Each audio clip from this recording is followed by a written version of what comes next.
before my worm-eaten throne. I offer you now this one chance to walk away with your lives and your souls intact. Please, tell me our story.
Always before, the spring returned.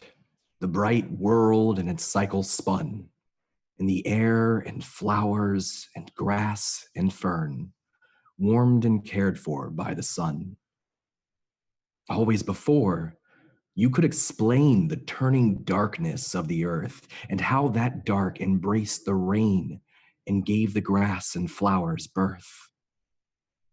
But now, everything is changed and strange.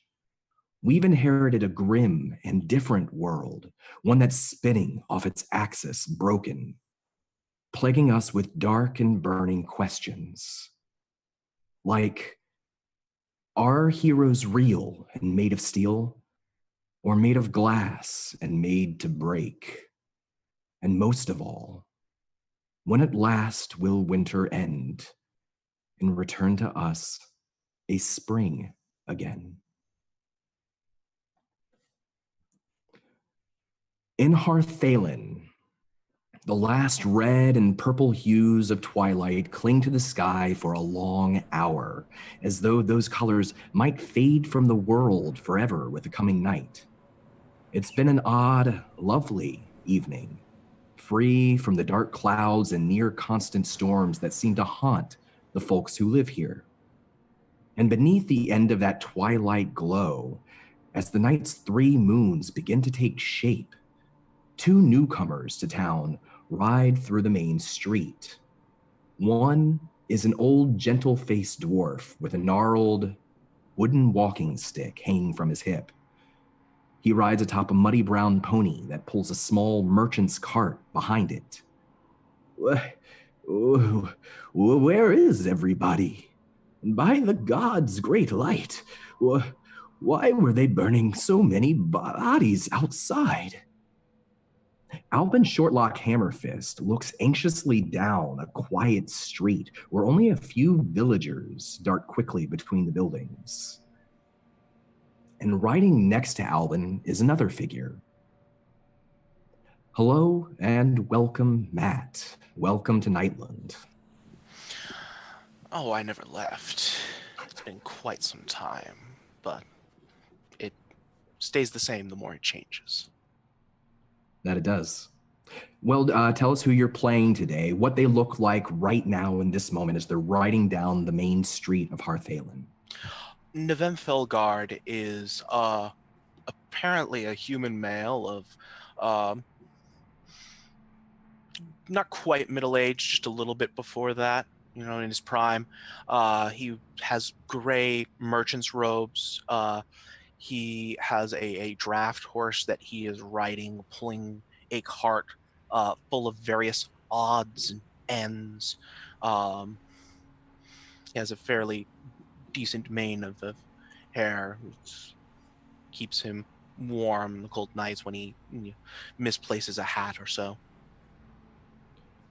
And it is a warmer night than most here. You would know, being having probably been through this area before, that storms rack Hearthfalen and this entire area of the country, but it's clear sky tonight. There's a little bit of a breeze, and you can smell smoke somewhere on the wind.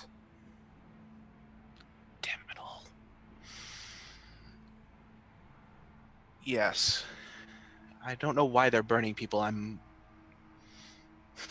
It could be plague, but we can be hopeful it's not that.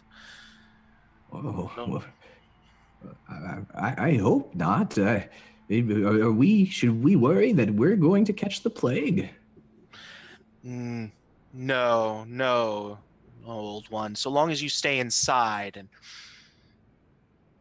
stay safe, you should be fine. All right there, Navel. I must admit, I thought I would see more people about. It's not that late. No, it's not, but the winter's chill tends to keep people back, and strange things prowl these lands. Roll me a perception check. Cheerfully.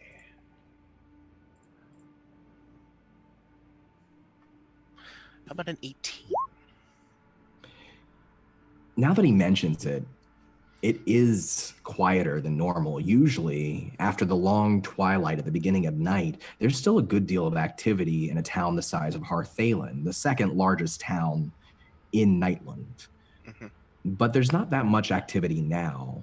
As you're sort of looking around this little Gothic town, you can see in the distance on the far end of town, there's a hill, a great hill that's kind of at the foot of the southern mountains. And there on the edge of that hill, a compound. And this compound has many windows in its front. And each of those windows, you can see candlelights flickering like distant fireflies. Those candlelights are on, so the compound is there, and the lights are on, but the people seem to be gone. And it's then that you hear what sounds like a cry for help, a scream, something from a nearby alleyway. God damn it all. Old one, it's best if you make haste to the inn. This night does not feel safe. Well, I can take care of myself, but where are you going? I'm going to see to some of the locals that I know to see how they're faring and maybe get some news. I'll bring word back later.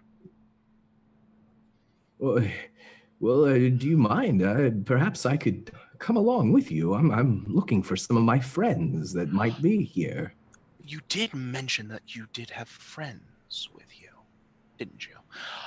If you wish, you may accompany me. However, you'll need to be sure you can take care of yourself. Oh, don't worry about me. I used to be an adventurer. And he pulls out from a sack over his shoulder a light crossbow that he loads in his hand. He's riding his pony along. He loads it confidently. Very well, old one. Please, let us see what's going on. I thought I heard somebody crying out nearby. Roll me another perception check.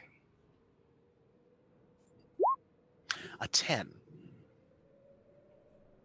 You continue down the main street, and you're in what would pass as the noble section of town. It's a small section where there's several large manors, and at the end of the noble section, on one side, the side you came from, is the inn. At the other side is the Wailing Banshee Tavern, and beyond that, most of the town is slums. And you're about halfway down the main street towards the Wailing Banshee. You can see its sign hanging there, blowing in the wind. Mm-hmm. And then you see a couple of figures who have darted across the streets into homes, shutting their doors. You can hear bolts locking as you pass by. But one of them is standing in the middle of the street, and it's just sort of sauntering slowly towards you. It's a man holding a panhandling tin, and he's shaking it. You can hear the rattle of coins, but his feet are dragging slowly. There's something odd about the man. Cautiously ride closer. Do I see anything about the man's state of dress or his figure that would indicate something amiss other than normal beggarism? I roll me an investigation check. Seems good. How about a 12? You don't notice anything strange about him except for that as you're kind of riding closer, he stumbles a little bit and straightens himself and then begins to walk faster, a little more sure-footed, and he's crossing the street at an angle as if to intercept you. Vagrant, what are you doing out this late? That's right. Hold on there. We're not here for give outs. Albin he doesn't level the crossbow at the man, but he slows the gait of his pony down and kind of stops in the middle of the street. Roll me one more perception check. This is so bad. A 21 at this point. Should be proximity enough to see what's going on. All of a sudden, the beggar drops the panhandling tin. Coins roll out of it, rattle, and spin across the ground until they finally come to a stop. But he doesn't wait for them to stop. As soon as he drops it, he breaks out in a full sprint. His rags are flowing and flapping behind him. And it's now with a 21 that you see there is something strange about him. His skin is pallid. His face is covered in blood. There's blood on his hands, on his fingernails. And as you look into his eyes, his mouth opens and you see a row of jagged teeth with two particularly sharp incisors. Yeah, that's about what I expected to find here. We're gonna make a bonfire where he's going to basically end up in that movement. And, okay. So we'll just roll me initiative here. Okay. How about a 24? That sounds good. That's pretty good. So what's your bonfire? Describe this to me. What are you doing? What happens is, as he's running, Navem does not have a ranged weapon on him. So he holds up his hand in a particular gesture. And he mutters under his breath, "Gending api." And where the creature is, a bonfire shoots up out of the ground. Excellent. And go ahead and cast that spell and roll 20. Yep, that is a nice 15 dexterity save. Oh, wrong one. Let's get the right place. That is not a... Perfect. So as you summon this energy, you cast this spell, he's running straight towards you and you anticipate his movement because he's running in a straight line. And just before he begins to jump and leap off of the ground, an explosion of fire bursts up from underneath him. You hear him howl and scream. He recoils. His rags begin to burn away from his body. He hisses at you and kind of stumbles a couple of steps away from your cart. And then pulling some of the burning rags off of his body, he continues his march towards you. Do you have anything else you'd like to do on your turn? Yes. As my move action, I will dismount my horse and as my bonus action, my robes will melt off and transform into black plate armor. What? Alvin Get says, inside, old one. All right. And as you transform into black plate armor, you dismount from your horse. Are you drawing? Do you have a weapon in hand, or are you still? I do. He doesn't draw it per se. It's not like worn on him. He basically pulls his hands apart, and as he pulls them apart, there is a rapier in his hand. As you summon the rapier to your hand with a flash, you can still see and hear Alvin kind of confused behind you, but the vampire spawn continues to move. This old, haggard man with sharp teeth and pale skin charges towards you, and he is going to attack twice. Okay. So the first one's going to be an 8, and the second one's going to be an 18. The 8 will miss, the 18 will hit. So as he swings at you with one of his claws, it bounces off of the plate that you've just summoned. And for a moment, he seems off balanced, but then he charges towards you and he grabs just where your metal collar is with his other hand, with strength that belies his size and age, and he pushes you back up against your horse.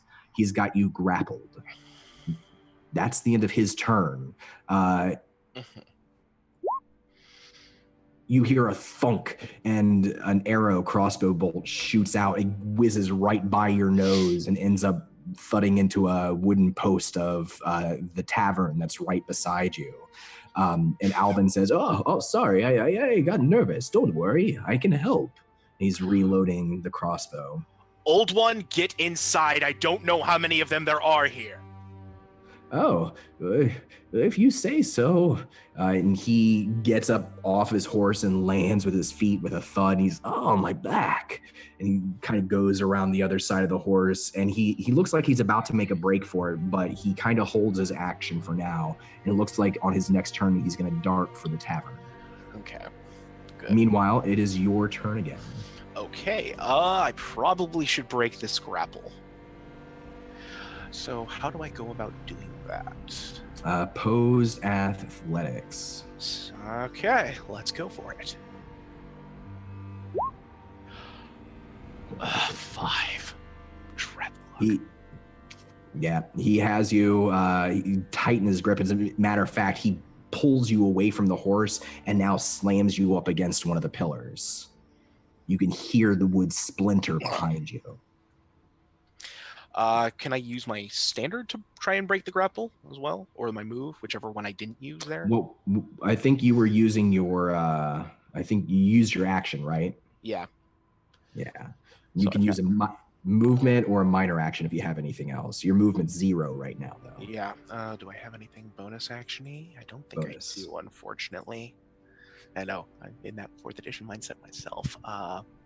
But no, nothing like that. I unfortunately am well and truly stuck at the moment. So go ahead and make me an intelligence saving throw. Oh, that's nice. That's lovely. Yes.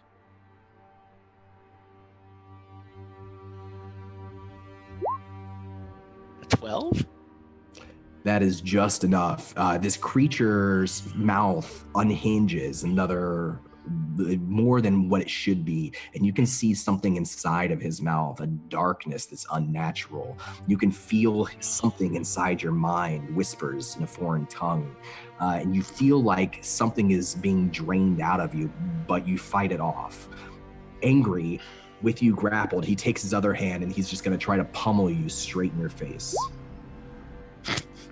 However, he punches and you're able to, as you're kind of fighting his grapple, you turn him and his hand goes through the pillar. It cracks the pillar and it almost entirely shatters it. And in doing so, he loses his grip on you.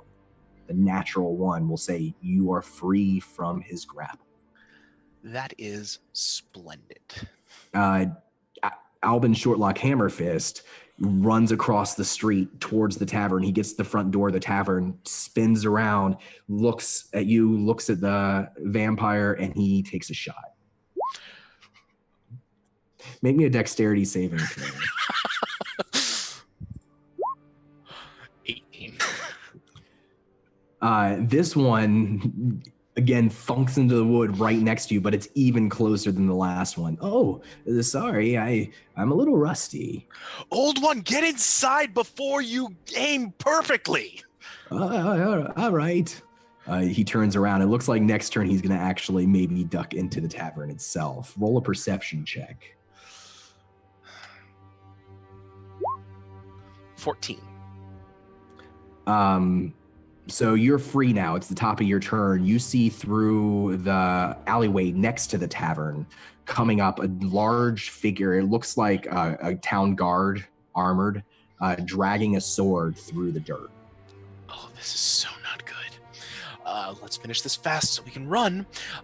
So at that point, I make another gesture towards my rapier, and I speak another phrase, Korak Api Bissal, and the blade erupts with green flames as I lunge at this vampire spawn. Awesome. Make that attack. Yup. Helps when I'm not juggling between these things. There we go. A 13? 13 is a hit. Yes. Okay. That is going to do some damage. So we are looking at 10 piercing, and it should be some extra. Huh. It's not rolling it. 1d8 plus 4, yeah. So yeah. I gotcha. Okay. Whew. That's a little spicy. So how do you drive this blade? Right through its damn black heart. It opens its mouth and hisses at you again and lunges, and just as it does, you drive the blade forward. It pierces its heart. And then its face begins to narrow and shrink. It's almost as though the moisture is being sucked out of it, and you watch it crumple up in front of you and then dissolve into a pile of ash. And that ash holds the shape of what used to be an old man for a few moments, and then the wind blows through it and it's gone. Just motes on the wind. Okay, let's get moving, because obviously this place is in way worse shape than I had imagined. All right, and where are you moving to? You said there's a guard dragging a sword in the alleyway. Mm-hmm. I'm gonna regret this. Oh, guard! Does he answer? He picks up the sword and leans it over his shoulder and looks up. He was kind of staring down at the ground. He looks up to you. Where is your captain? He begins to break out in a full sprint towards you. God damn it. As I ready my rapier again. All right. So you're preparing to meet him. Yeah. He'll come in at you and make 2 attacks on his turn. Okay. That is painful. Both of these are just battering attacks. He comes in and swings at you straight for your armor. His punch is hard enough that the force of it knocks you back into the street for 11 bludgeon damage. Yeah, that's fine. The second attack will hit 2 for 11 more bludgeon damage, and this time he's following up and he's raking across the face with his claws. Ow! You hear a thunk and thwip as another crossbow bolt goes out, well off target across the street. Don't worry, I'm coming. I don't even have the words at this point. Alvin Shortlock Hammerfist starts to leave the tavern. He's coming to help you. Yeah. Let's get this thing put away. So another of my green flame blades, Gendek Api Bisao.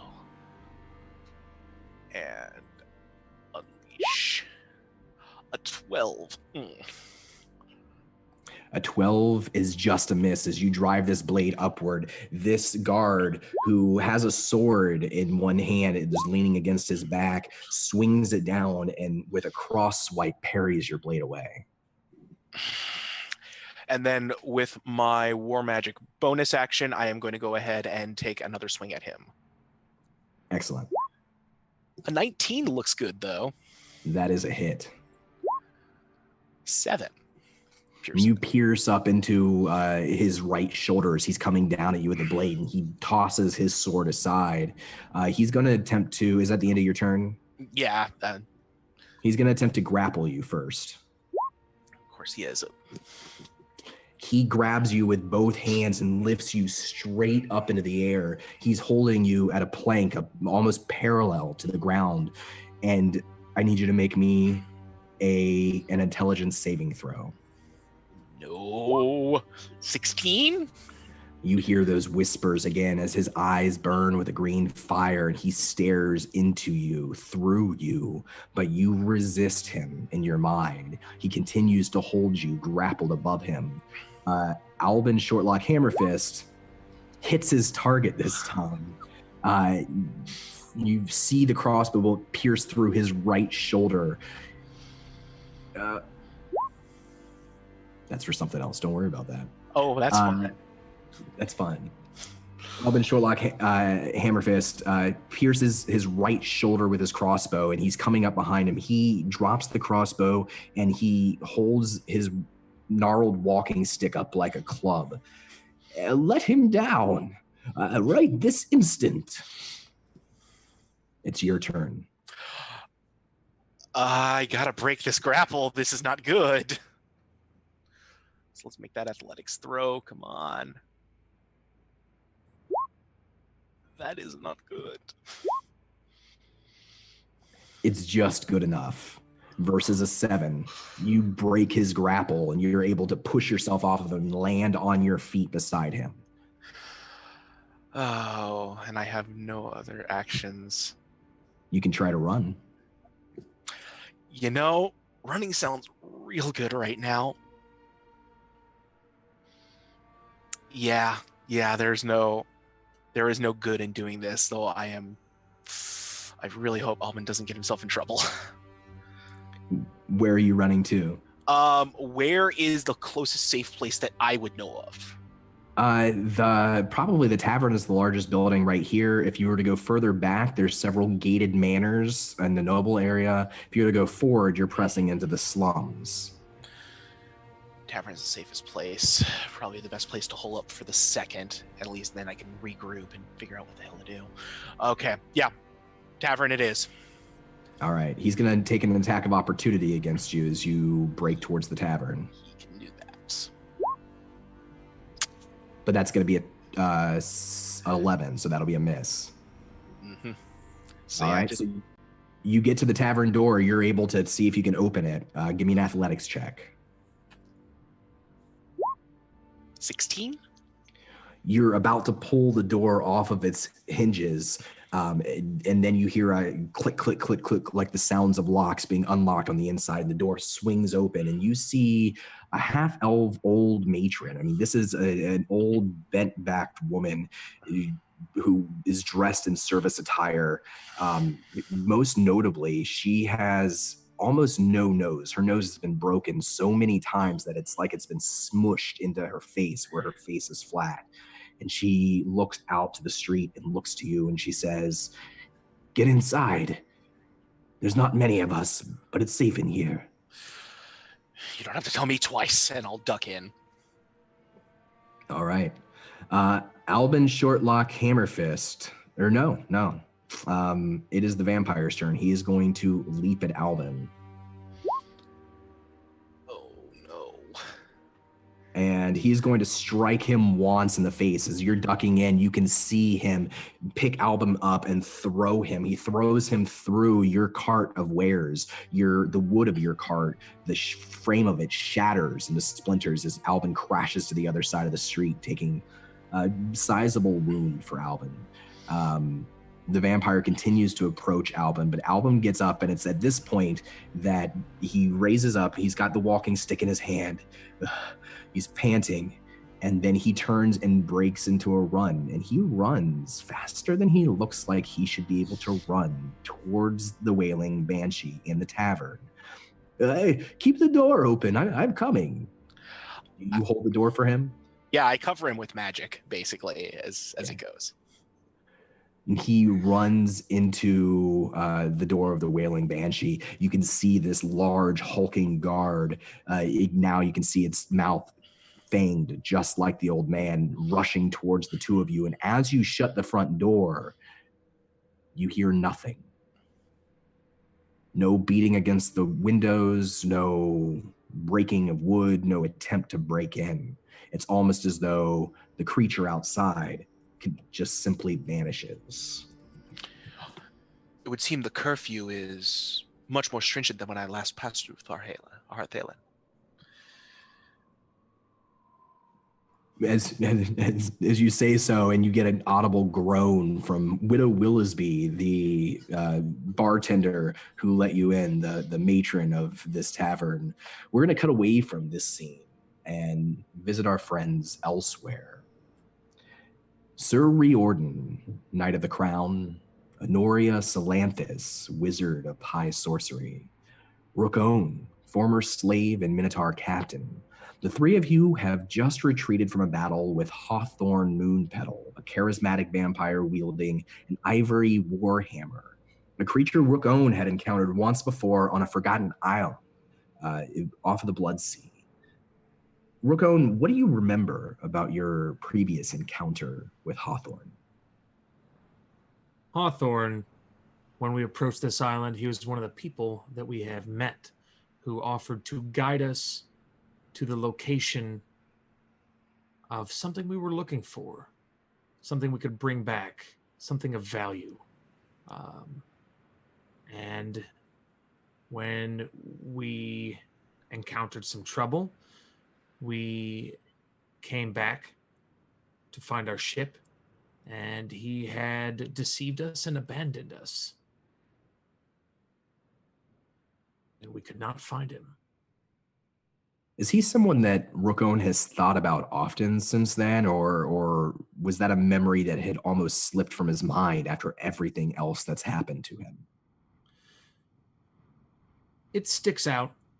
Not as much as the scars on his chest do, but he was brought up in a society of honor where people do what they say they're going to do. So when he is slighted, he does not easily forget it. In his current state, however, he cannot recall. It's a good segue. So last week in our last episode, we left things off in a ramshackle hut in the slums of Hearthfalen. And Sir Rejoining and Honoria had happened upon their youngest companion, Avrin the half-elf, and they'd found her dead, cradled in Hawthorn's arms. And they watched as Hawthorn forced his own blood down her lifeless throat. A fight began, one that Rookone joined once Rookone caught up with the group. After the brief but vicious battle, Rookone's been left in a bad state. Hawthorn seemed to feed off of his psychic energies, something Honoria would have observed and probably at least partially recognized through her scholarly understanding of the rare and strange and arcane. Not only this, but Avrin herself rose from death, the gift and hunger of vampirism coursing through her cold veins. And she protected Hawthorn and turned on her companions, though she did not go so far as to actually harm them. I'll say that. With Rookone acting as more beast than Minotaur now, most of his brains, I think he has an intelligence of 1. That's where we left him. Sir Rejoining's the one who led the retreat. Rookone smashed through the wall of the clay hut, Honoria riding on his back, and they escaped into the slums. So now as we rejoin the three of you, you can see that night has fallen. The stars are twinkling in the sky, swallowed by only Kryn's 3 moons, the black moon Nutari most of all. And all around you, chaos is igniting. The townspeople of Hearthfalen are screaming. Some of those screams close, some of them further away. You can smell smoke on the air. What do you do? Riordan's going to be spinning with absolution as he turns to identify anything that might be coming towards their group. And he's backing up against Rukon, who is in the state that he's in. And over his shoulder, he yells to the wizard, "We must move north. We must get out of here." I am still atop Rukon, am I not? Oh, yeah. Can you run?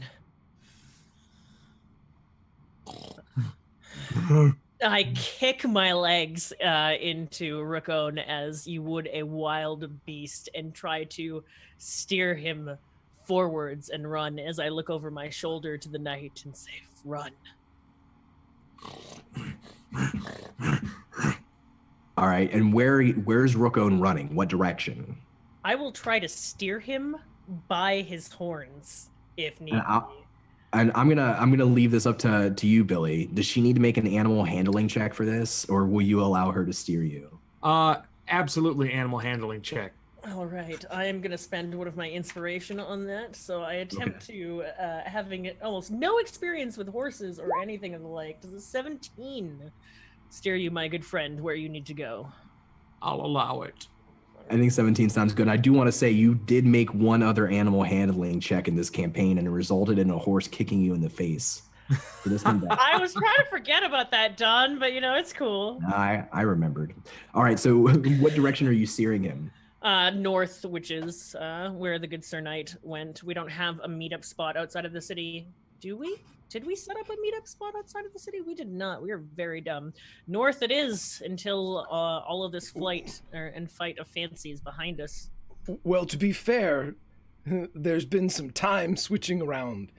So things that we may have had in motion are no longer set. So, nope. So your intention is to flee town through the gates that you entered, correct? Yes. You have the gates you entered on one side, and on the other side you have the carriage house and that hill with the large compound, which Rukon, you'd have memories of the compound even if you couldn't verbalize what it is. All right. Everybody can make me a perception check, except for Rukon. It's a 19 on my perception. It's an 18 for me. You both are pretty aware of things as you begin to run away from this half-collapsed hut. And remember, this is a dead-end street where most of the buildings have been knocked down. You saw figures there in the rubble. It looked like families tending to their own. Now you see a few things that are disconcerting. You see an old man being dragged by his hair into a nearby alleyway by two younger men. You see a family of four fleeing in the same direction that you're riding, and in front of you both is a bloody guard riding on a horse of his own, as though he's riding them down. You also see, as you flee from the hut, about a dozen figures standing out front of it, and I think you would have glanced at some of these figures before as they were sort of outside. You recognize some of the faces, but now that there's a bonfire being lit in front of the hut, these figures standing around it, you can see their faces are covered in blood. This town gives way to Chaos Knight. Go. We should flee. You said that the horse riding down the family is in our path? It's ahead of you, yeah. You'd have to try to run to catch up if you're going to try to beat it to the family. Yeah, Riordan's going to try to move to intercept to take the horse out. Fuck, I knew you would be a knight. And what does Honoria and Rukon do? I see him stopping to get involved right after I say that we should flee, right? I'm still heading in the direction of flight. I'm just doing something else too. Is he has his blade out? Is he making it obvious that he's intending to try to catch up with this and intercept this rider? Yeah, I mean, he's making an intercept course, and as soon as he gets there, he's going to slide, and I'm going to trip attack the horse. Okay, roll me an athletics check, and this is going to have to be a pretty sizable athletics check to see if you can catch up. 17.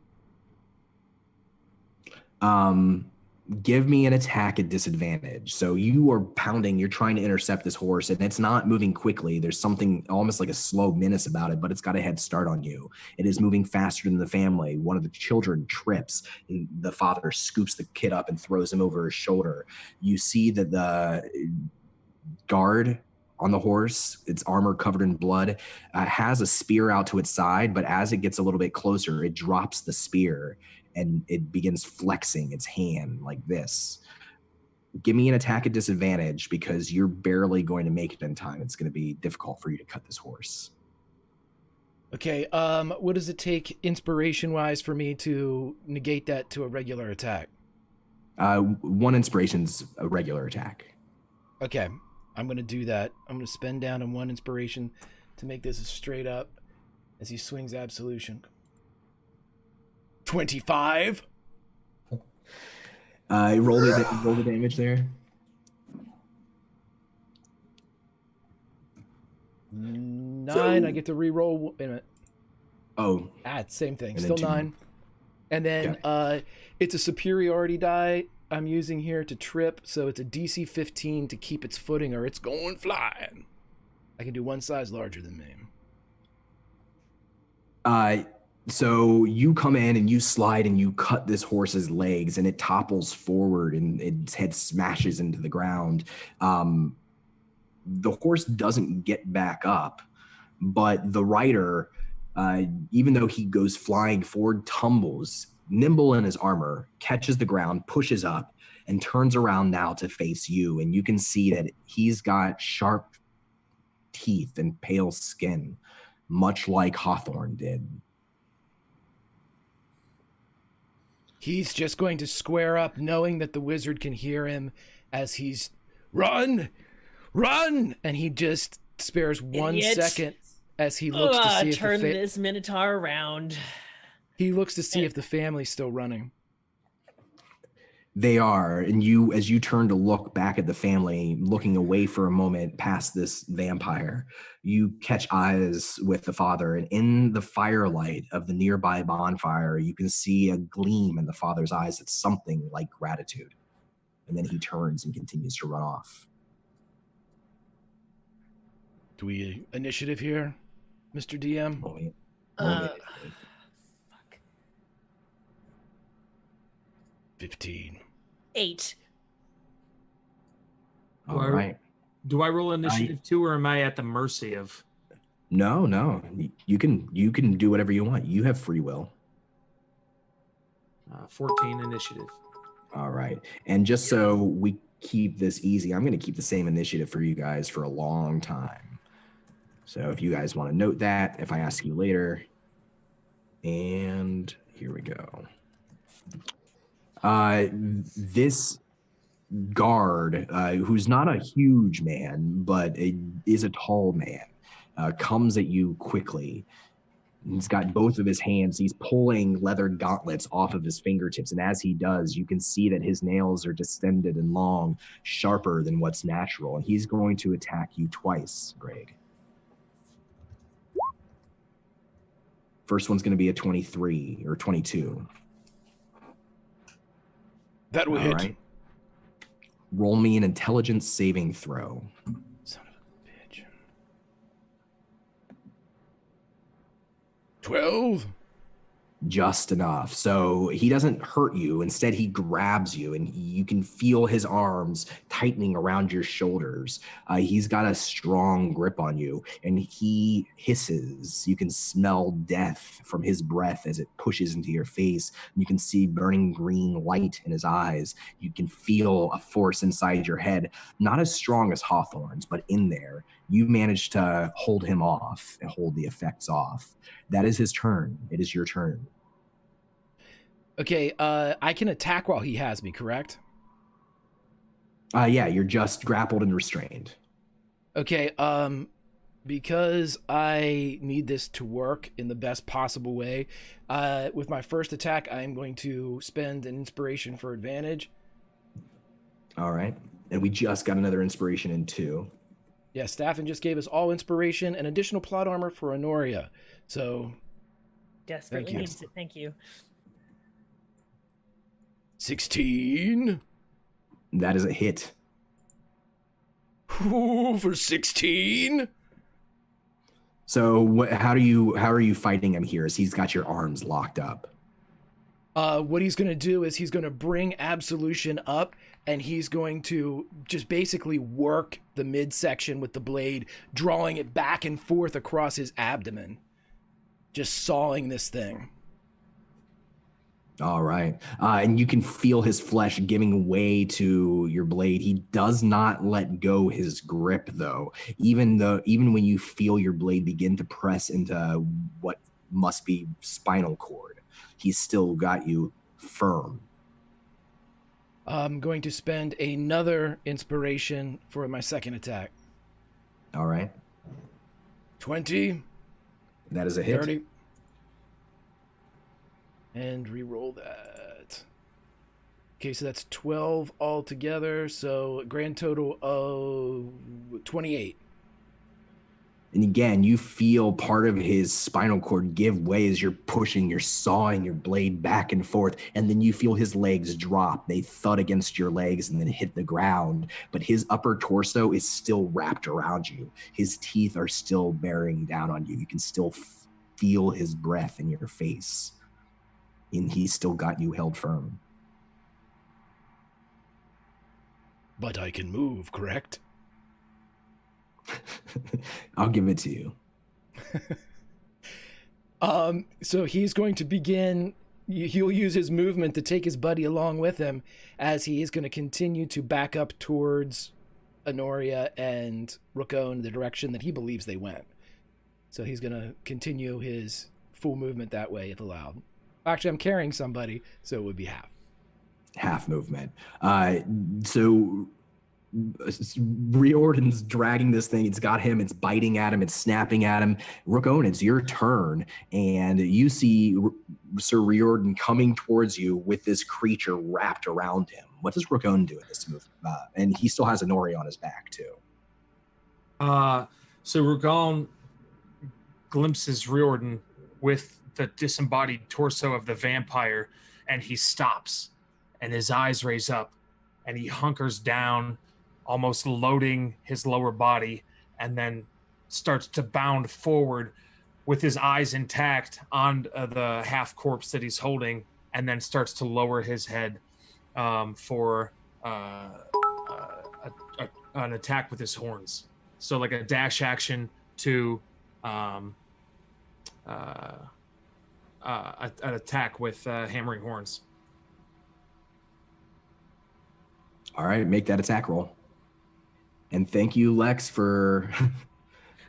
Question, does that help me? Yes, does that? Because you're bringing in the light of New Atari, so to speak, and just saying, your girl is all about the black robes and everything. It's a metaphorical light, so no. Okay. Now, do I have advantage naturally from Riordan being... Yes, because you are coming from the other side, I will give you flanking. Okay. 16. That's a hit. Alrighty dighty. Did I fix that? 15. Yeah, it's 15. Great. So you charge up Honoria. You're on his back. He's rushing forward. And Sir Riordan, you feel just a little bit of pressure against your plate as he spears this creature from the other side. You have this thing, Rookone, on your horns. What do you do with him? Rear my head up and smash it into the ground.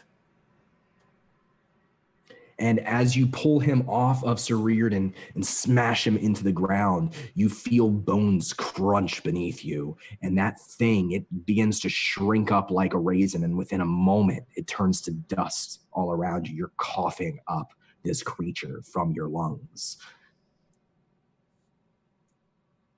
Good.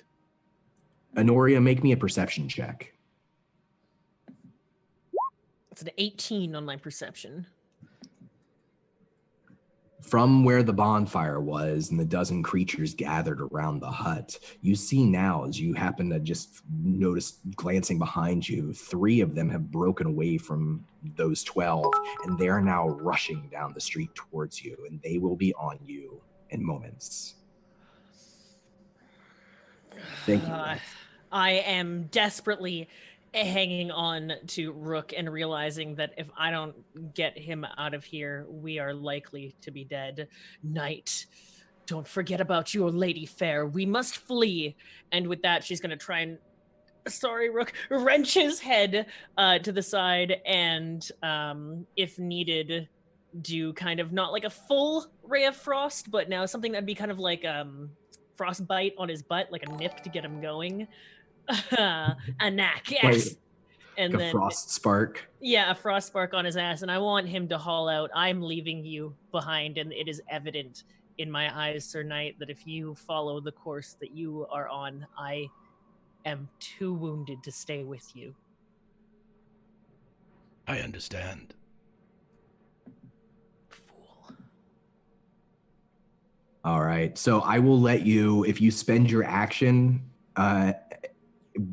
and roll me another animal handling check, I'll let you get Rookon's movement on your turn. You're going to have to wait until Rookon's next turn. Okay. Yeah, I spent my whole turn talking, so that's good with me. These 3 creatures are on you, one of them on each of you, and all of them charging, leaping, trying to grab you up. Sir Riordan, Rookon, and Honoria in that order. So that's going to be a 24 versus Riordan, a 10 versus Rookon, and a 25 versus Honoria. That hits. Yeah. All right. I'm going to use my reaction, Saya Balakan Care, and I'm going to cast Honoria's minor time split. Okay. After a creature. Well, do you have to roll to see if it hits you or one of your mirror images? I do not have a mirror. Oh, I do have my mirror images up still. That is You right. do. Now you have your mirror images. I will 3 of take them. that action back, and it hits one of my mirror images instead. So it shatters the mirror image as it tumbles through it and rolls, bouncing against the ground. Sir Riordan, this one, small man, an adult, but barely so, comes up and he grabs onto your arm with a strength that's just as great as the soldier that you just put down. He begins to push you back, and he's got you hard by the arm. Rookon, one of them just doesn't quite make it to you. And that's the end of their turn, except for Sir Riordan. I do need you to make me an intelligence saving throw. The spell doesn't say that I have to make the minor time split for myself. Can I attempt to use that on either Rookon or on Sir Riordan? Yeah, absolutely. So do you want to do this for? I'm going to do it for Sir Riordan because actually for Rookon, because if he takes it, do I know with my knowledge in Arcana that if he assumes any more vampiric intelligence draining that he will die? Because if that's something I don't know, then I'm going to help Riordan because... I mean, Rookon is definitely not doing well in terms of intelligence. He's a beast at this point. That's recognizable, but there's no vampire on him yet. Okay. There's one that's about to be on Sir Riordan then. Mm-hmm. And it's just a little sharp crackle of gold around my hands that would come and appear in front of this vampire. And that's going to be a 17. Does that hit him? No, that's that's the intelligence saving throw. Yeah, so I think he saves. 14 yet. So this golden, almost like a halo, kind of appears around his head for a second, but he pushes forward. For a moment, he stumbles, and then he lunges and grabs onto your arm, Sir Riordan. He's grappled you. That is the end of his turn. we are back up to the top and to Sir Riordan. You need an intelligence saving throw from me, though, right? That's correct, yes. Okay, I'm going to use an inspiration then to make this an advantage, please. Okay. Son of a bitch. All right. So you take 21 psychic damage. This thing, as it grabs onto your arm, it opens its mouth, and again, you see a green fire inside of its eyes, and you feel something inside your head pulling something out of you. It's different. It's not as strong as Hawthorne's, but it's still extremely painful. Now it's your turn. Okay, so Riordan would go down as he's grabbing his head for a moment, but a veteran of many campaigns, he will now strike at this thing the way he did before with its fellow. He is going to... I should have 5 inspiration left. I am going... That's correct. Yeah, every attack is with inspiration. Everything is with inspiration until I run out. I'm attacking with absolution. I'm also going to try to trip him to get him off of me. Absolutely. 25. 25 is a hit. DC 15. I believe it's strength. Yep. Yep. It does save its strength. Okay, he still takes the damage. So that'll be 20 damage from that, 20 slashing with my silvered blade as he brings it through and rips it. And again, with inspiration, he's going to attack with absolution again. 16. 16 is a hit. This is a trip. Yeah, he's going with the trip again. This one knocks him down, breaks his grapple on you. Okay, with this one then, and the superiority die. So that's 18, so it's 38 damage total to him. So describe these two, the combo of these two hits. He takes his arms off at the shoulder. He just up the left, swings it over the top of the smaller man's head and brings it down and takes it off at the forearm at the elbow, leaving both of the grasping hands on him if that's allowed. Yeah, both of the grasping hands are on him. You kick him to the ground. He's snapping his maw at you, his teeth at you, as his arms are off. And as his force goes back and he slams against the ground, he hits the ground and explodes in a cloud of ash. And he is gone. So I still have my movement. I am going to move over. Noria is engaged with one, correct? There's one that just crashed through one of her mirror images. So there's 3 Honorias left. One of them, the one riding Rookone, is the real one. Okay. So as long as nobody is locked in with anybody else at this time, he's going to begin backtracking in the direction. A knight never retreats, Don, but a knight does walk backwards with conviction. And that is what he's doing. You walk backwards in the direction of the noble district of the town towards the edge of the shanty town and eventually the gate. Your movement. That is the end of your turn. Rookone, it's your turn. So he sees all this happen, right? So Riordan's in front? He was, and now he's walking backwards, not retreating. So, Tia, what direction were we moving in? We were moving north, and I was trying to pull your head that way again and give you a nice little tap to get us going, but at the time you weren't hearing any of it. Okay, so I'll let myself be steered this time into a direction of Honoria's choosing. I need a carrot on a stick. Yeah, I will get us going in that direction. If anything is chasing us from behind, I'm gonna look behind us. So if he's just full on fleeing, which I hope, please run. Yeah, so it's a dash, so 80 feet. Yeah, Rookone is fast, and you on his back. Rookone, make me an athletics check. I want to see how much she slows you down. All All right. Advantage because raging. Yes! Ride like the wind! Ugh! That's a crit. You quickly speed past Sir Rejoining. You're leaving these two creatures in the dust, but they are rushing. They are following you, and they don't look like they're slowing down or deterred. They're just not moving as quickly as you are. And then there's nothing to attack, which is literally my purpose as a barbarian. So I'm done. Honoria, roll me a perception check. I shall indeed. It's an 18 on my perception. Houses are burning, not all of them, but some of them.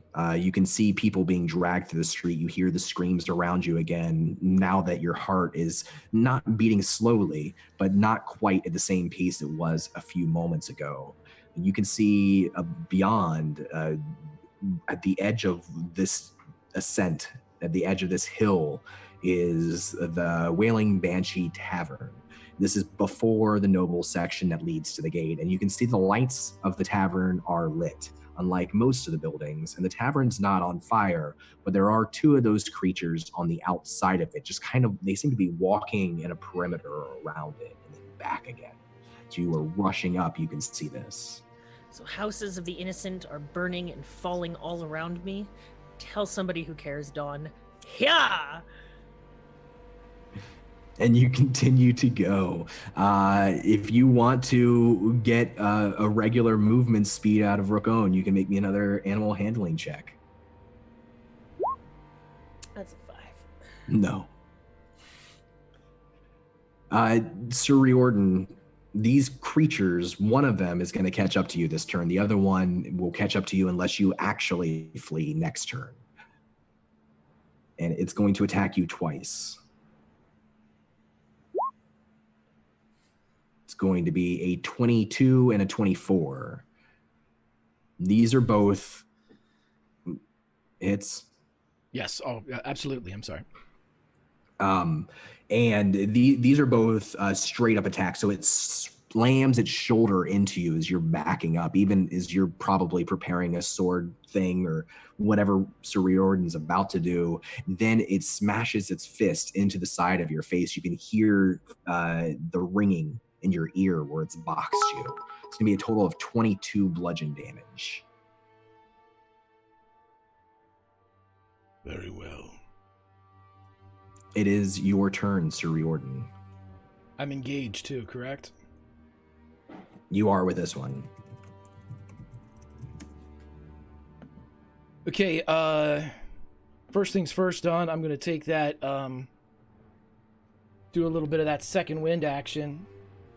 Because I want to get what I have that comes with that. I'll take 15 of those back. Excellent. As he turns towards the one that's on him, and I have myself at 4 inspirations. Is that correct? That's correct. Okay, yeah. I can't disengage. No, you're at 5 again. You're back at 5 again. Oh, okay. Cool. I'm at 5. All right. So, that was that. I had plot armor 2 come in. Is that what that was? Fantastic. Yep. Cutie, thank you. Thank you so much. Okay, so with advantage, he's going to attack with absolution on this. 18. 18 is a hit. Great weapon. Still 1, so that's 10. He's coming in again with absolution. Again, with advantage, with inspiration. All right. 26. 26 is a hit. And reroll both of these. Another 2. Shoot. Another 3. So that's 9. 19 total, plus I get to roll.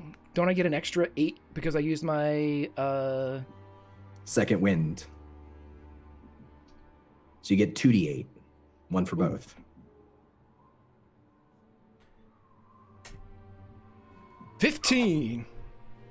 So what's that total?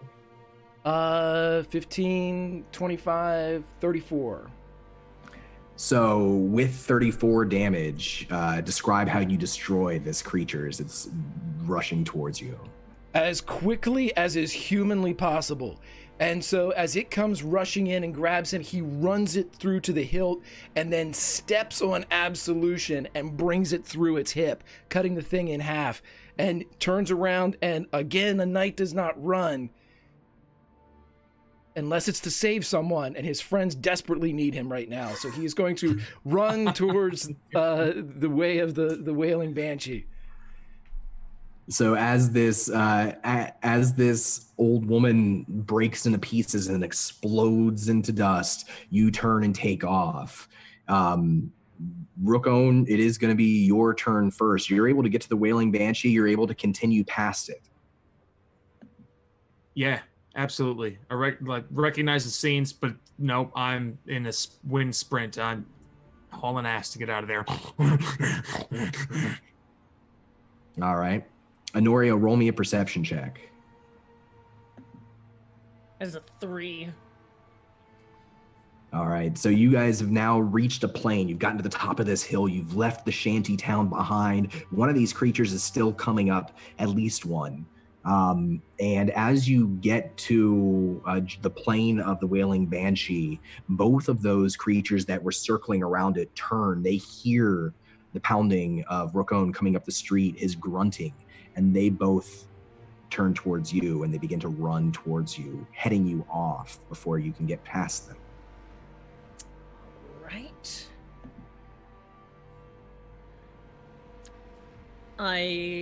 Are we still in initiative? Oh, yeah. Whose turn It's is your it turn. right now? All right. It's your turn. Reach up to the back Dremel on the back of my neck, the diamond, and I start moving my hand in my arcane gestures. Korak Ling Karen. And kind of like using my legs to like squeeze and stable myself on this minotaur. And as soon as I'm able to grab onto his horn and kind of, you know how bikers will lean and stand up, right? And do that and just launch one of these fireballs at one of these vampires. I'm going to burn one of my inspirations for this attack. Excellent. And that is going to be a ranged spell attack for me. I have a whole bunch. 6. That's a dirty 20 at advantage for a Absolutely. grand total of 15 damage. So, and what, you said it's fire? It is fire, so it'd be a small spitting ball of fire, a little sparks emanating off of it as it goes through, like you would see off of a campfire. And this is another guard, a larger, hulking, bloody guard. It strikes him right in his chainmail chest armor, and it burns and singes, melts some of that armor. It knocks him back and he staggers. The other one rushes past him. Anything else on your turn? Yes, I am going to Paladine Shirak and use my Honoria's helping action on Rookone, as my life is semi in his hands at the moment, and an emanating soft white light is going to pulse out from Rookone from his horns, because that's cool. Excellent. And that will be my entire turn. So you're helping him, means Rookone, you have advantage on what is the exact help that you're giving him? The exact help that I am giving him... Is it for like an attack or for... For an attack specifically, sorry. I always assume it's for attacks. Fantastic. So running up behind you, Greg, is another young man, this one skinny, but taller than the one you cut down a few moments ago. In the face, it looks like it could have been his brother, though, and he's almost on you. He is going to attack twice. 10 and a 20. Okay, when the 10 misses, the second one's going to hit, but when the 10 misses, Reardon's going to turn around and attack as soon as the miss hits. I'm doing so with advantage. I need to bring this thing down. Come on. Natural 20, baby! Get some, vampires! Dawn, I'm going to... No, I better not. I gotta save these things. Let me roll these out. I re-roll nothing. So, wait, what is this? Okay, so 21. 22. Is it 22? Yeah, I'm sorry, 22. And then... what do I... No, it did it already roll that? No, it didn't. So I double that? I never get these on roll 20. No, it should have rolled it. Yeah, it did. Okay, it so rolled it. 22 total. Is it 22 total? Okay, yeah, so he'll hit him for 22 total, and I'm going to sink a superiority die into it because of the riposte. And so another 4. 26? 27, excuse me. I'm super excited. So as this thing comes towards you, before it gets its long claws into your neck, coming straight for underneath your chin, you drive your blade upward through it. And as you do with your riposte, it again explodes into a cloud of dust. He turns back around and just gestures towards anyone that will see as he is now... there's no immediate threat except those coming from the outside of the inn, correct? Or the tavern? Yeah, there's two outside the tavern that have turned and are now running towards Rokon and Honoria. He will move at full speed to intercept. All right. You're able to almost catch up to them. You'll be able to catch up to them next turn because Rokon's just so much faster than you. He's gotten a head start. But before Rokon's turn, we have one of the two creatures, the smaller of the one that wasn't struck in the chest by the fireball, rushes forward and attacks Rokon. This is going to be a grapple. First attack is going to miss. It's going to attack again. It's a 16. First athletics. Oh, no, this is just a 16. Oh, no, it does not. All right, so this thing comes up on you, but you're able to fend it off and push it off of you both times, Rokon. And it is your turn now. So, recognizing the threat, using momentum and shifting my body, I'm going to grab into the earth and lunge at it with my horns.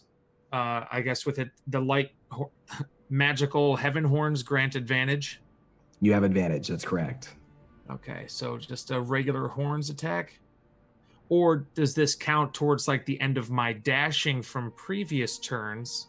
Okay, no. Regular horns. All right. That's a 15. That's a hit. You will have sneak attack damage on this. Okay. 12. All right. And then another horns attack. Go for it. 25. All right, 17. So you don't get sneak attack on both of them.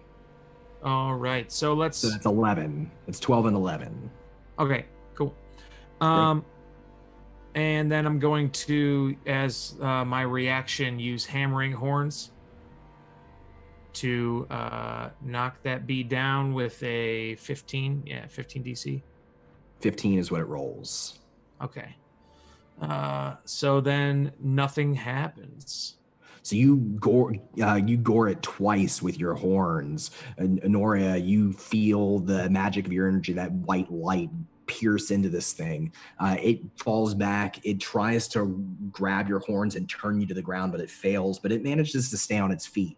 And though it looks badly wounded, it's still hissing at you and it's still alive. That's the end of your turn. Honoria, it's your turn. Still two of these creatures. The one that is on his horns, Anak-S. And I'm going to cast Ray of Frost at it. I'm assuming that's a hit.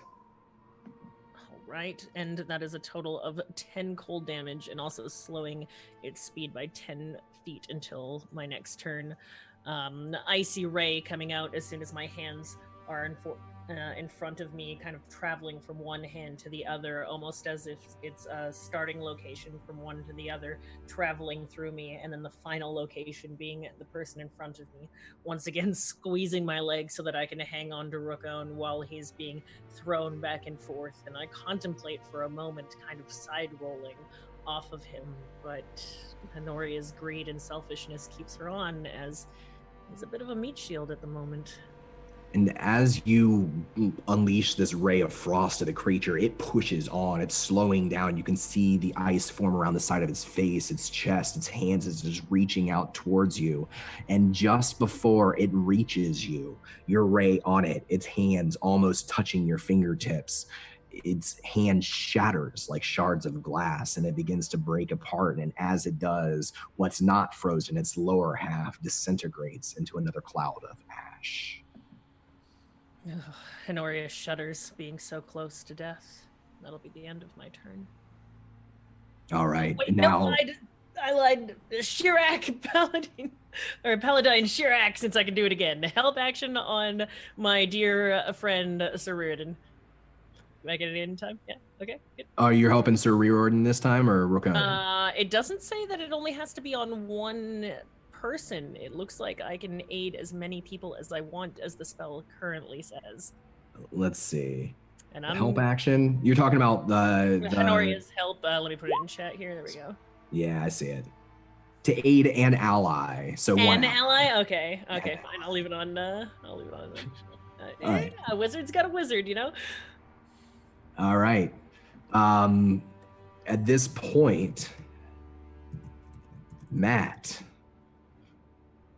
Navem, you have been inside, holed up. You've seen these creatures circling the tavern for quite some time. It's quiet inside. Widow Willowsby is guarding her wares as much as she's guarding the actual tavern itself.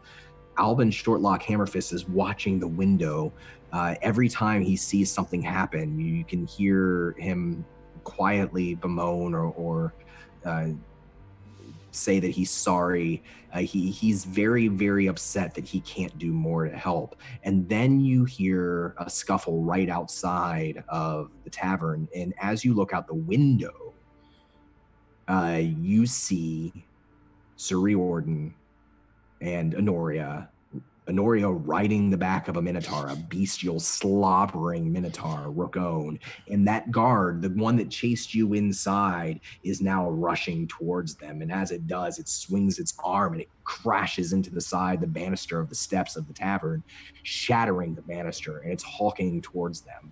But I'm going to bring you into initiative now, and if you want to do anything, I'll let you. Well, I appear that would be my cue in this case. And he'll make exit, seeing them, and go right back into the thick of it. All right. Does he take any action? Is there any distance? You can't quite get to him melee range, but if you want to take a distance action. Oh, yes. Create bonfire is wonderful this time of year right here. And that was a dexterity save, right? That is, as a matter of fact. It fails. That's going to be 11 fire damage as it ignites. All right. So you all see Navem, black-plated figure, step out from the tavern. He casts a spell, and a burst of fire appears in the ground where this creature's standing. It burns its way through. Its metal of its chainmail is scorched, melting to its flesh, but it's still pushing onward. Is there anything else you want to do on your turn, Matt? Redraw the rapier at this point, if I put it away, and then start moving towards them. This creature bounds, its chains rattling against its body where they're not melted to it, and then it leaps at Honoria. It's going to make 2 attacks. An 18 and a 20. Both of those will hit. So I am going to use my reaction again, and pretty much almost anytime something hits me, sigh up you have and care. okay. And use my minor time split once again.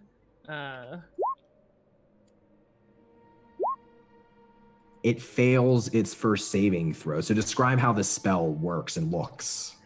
So as a creature is coming up towards me, I go into my casting, and Honoria, all of her casting is almost a very circular motion, and all of her somatic and material almost always encompasses some sort of halo or ring. And in that, it's almost like the reverse ticking of time in a clock, because it completes the full circle, and then a golden halo will spray out. And the creature, if it is successful, it would roll back into their mind, and they would see history being different for them, and they would want to redirect their attack. So as this halo forms around it, it will take half of the psychic damage if you want to roll the psychic damage there. It reels back and it snaps its head back, and instead of leaping at you, instead it comes up from underneath. One of its attacks will still hit you, but it has to re-roll the other attack. And I am aware that my mirror images are still up. However, though, but because this is a cantrip and those mirror images are all I have between myself and death, I'm going to try to keep them up for as long as I can. And it only lasts a minute, too, so your mirror images are about to be out. Mm-hmm. All right. The second one is only going to be a 9. 9 So it does only not hits hit you. me. It's going to only hit you once for 22 bludgeon damage, as it brings both fists up from underneath and upwards. It knocks you right in the solar plex. It does actually hit me instead of one of my mirror images, as well as I did not successfully roll on that. So how much damage am I taking there? 22 bludgeon. 22 bludgeon damage, and make me an animal handling check. Dawn, real quick, Sentinel, can I use Sentinel You're not quite with them yet. You're not quite caught up to Roko, and you'll catch up this turn, though. That is a 19 on my animal handling. If you want to hold on, then you can hold on. If you want to roll off of Rokon with a 19, I think I'll I'm let you gonna safely go roll. with the roll, actually, and get off of him. He's not as much of a meat shield as I thought he was going to be. So me and my remaining images, which, as he said, are about to expire, roll backwards. Roll backwards. That's the end of its turn. So Riordan, you are at this point with your movement, you can catch up to them now, just outside of the tavern. So as soon as he's running, as calm as he can be, for this is the field. It requires a focused mind. The oath, the measure speak of such. But when he sees the double axe chop, and he sees Honoria roll off the back of Rokon, he doesn't realize who's screaming, but it certainly sounds a lot like him. And as he charges up, roaring, he comes up and just brings absolution down with as much as he can muster on the creature that just struck her. And then he's going to move to place himself between Honoria and this creature, or her images in this creature. And I am using another... No, we're flanking, right? So you have advantage. No, not in this one. Not currently. Okay, so I'm using inspiration then. Okay. I have 2, I believe, left. You have 3, so this will bring you down to 2. Okay. 15. 15's a hit. There we go, a little 16 action. And then again with the inspiration for the second slice. 26. That's a hit. Let's re-roll that one. Come on. It's still... So it's total of 26 damage as he comes through and just chops into this thing from behind. So as you strike it from the side and you cut through that metal armor that's fused to its pallid flesh, the second swing cleaves it straightway to its center where its heart might have once beat. And as it does, it grabs onto your sword and begins to pull itself closer to you. Is this flare, or is this thing still alive enough to attack? It's still alive enough to attack. Okay, is that little area still burning that was set aflame outside the Is there any residual flame from at the banister when it blew up? And The bonfire still burning? Yes, it Yep. it burns for a minute until I lose Yeah, that's right. concentration. Yeah, Then- you have to knock it back into it. oh, I don't have to knock anything. He wants to climb up Absolution? Welcome to Kebabville. As he just takes Absolution and like a marshmallow holds it over the bonfire. You've made a terrible error. As he just Roll cooks it. Roll me an athletics check. I'm using my last inspiration on this too because I want it to work. 19. So it's pulling itself along your blade, letting itself slide further and further down. You lift it off of the ground. It's reaching for you, and you hold it over the fire. Matt, go ahead and roll that damage one more time for bonfire. Cheerfully. 10. You hear it hiss, and that hiss turns to a gargle. Blood spits up out of its mouth. It begins to pour out of its eyes, out of its ears, and then it explodes into shards of flesh and blood and bone. What's left of its armor sinks to the ground, falls into the fire, and continues to melt and burn. I have to do a Schwarzenegger line here, even though I promised myself I never would, but he looks into the fire. He's been attacked by the intelligence thing too, and anyone close enough would hear, "You have been absolved." And he turns to help Honoria up. I reach out my hand to him while looking him dead in the eye, and there is a tiny hint of mirth in my eyes as I say this. Damn fool of a night. And I look over to the black-plated person, my eyes settling on them and absorbing as much information about them as quickly as I can. What is that spell? What is that armor? Who are you? You're not from around here, are you? I am from all places and none. Wizard bravado. Another night, I see. Of a fashion, yes. What does your character look like again? He looks human. Long dark hair. Fairly tanned, weathered skin. It looks like he's done a lot of outdoor work. The blade is black. Has a few simple devices on it. Rapier. I stand kind of shrugging the hood off of my robes, looking at the wanton murder behind us. We should leave these people to their death. We cannot help them. But we can. How? And more importantly, why? You want to leave, don't you? I assume by leave, and you saying that you know that we're not from here. What do you mean go home? And the answer to that is no. I have much to accomplish in this world. And so does Sir Reardon. And I pat Rickon, kind of scratching him behind his ear like a dog. And my good friend here. You don't want to go home? Oh, that is interesting. If you want to stay, we can still help each other. Tell me what you know of the Lake of Shadows. Why don't we go inside? I was about to say, before we roll me perception checks. Nope. Big shiny black knight. Cool. No, we are just like locked on each other. Like, because he is fascinated by her. It's Rook-Own. Despite all things, it's Rook-Own who's, maybe because he's not part of the conversations going on. Rook-Own, you happen to look down the street, smell down the street, and there are 5 armed guards. Their armor's covered in blood, all drawn longbows, and they're marching slowly up the street towards you. And they all stop in the middle of the street. They knock their bows and begin to draw.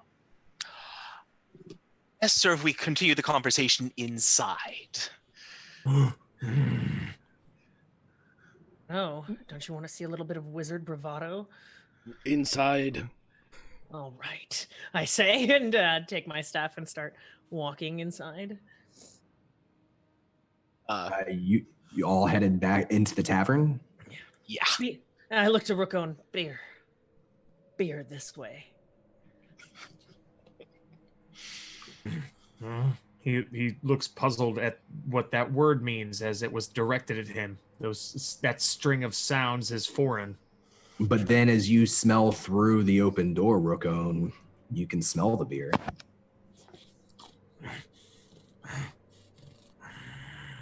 I love you.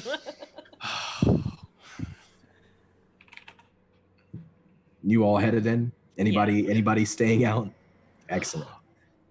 As you step in, Honoria first, I think, she'll see right next to the door Albin Shortlock Hammerfist leaning on his gnarled wooden staff. He smiles up at you and he says, "Oh, you're safe." And he tries to throw his arms around Honoria. Oh, Honoria drops down to one knee and wraps her cloak around the both of them and just holds him. You foolish old man, what are you doing here? She whispers into his ear, and she blinks back tears for just a moment. He looks up at you and smiles big and he says, "Why, I've come to help you." And he gives you a wink. I couldn't do it without you. As everyone enters into the tavern, that is where we're going to cut away from this scene. So meanwhile, while all of this is happening, we return to the inside of that collapsing hut in the shantytown to Averin and Hawthorne, two old undead friends who have just professed their love for one another. Hawthorne is leaning on you as his body heals itself, regenerates, and you watch your friends vanish into the night through that hole that Rookon smashed into the back of the hut. What's Averin feeling right now? What's she thinking? She's confused and lost. She woke up from her deathly sleep with very little context as to what was happening. And they left without explaining, with Riordan wishing her nothing but damnation. And so she is torn. She doesn't know what this means.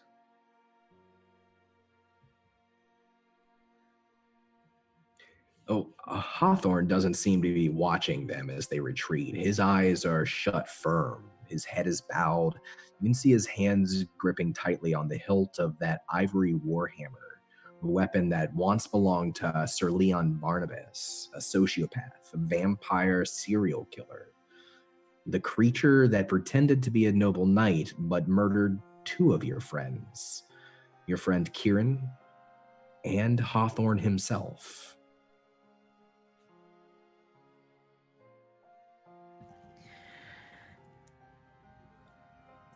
Why do you have that? He opens his eyes slowly with a flutter, and he looks up to you. I stopped him. I stopped that monster, and I took this. It's helped me. It helps keep me sane. I don't know how to describe it, but it helps keep the madness at bay. I can show you.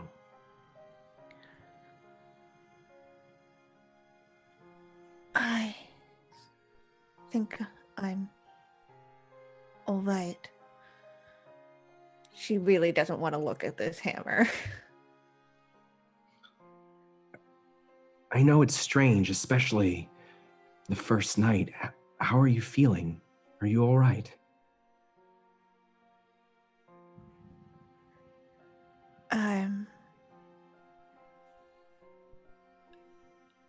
I'm fine.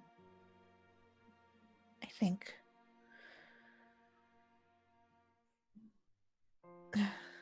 seems like these might need some time to get used to. Once you get used to them, you can make them fade away. You get used to it.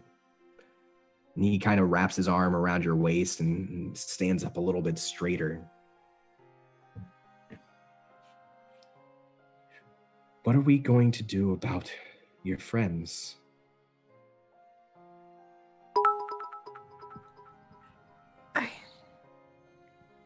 I don't. What happened? I just. I woke up and.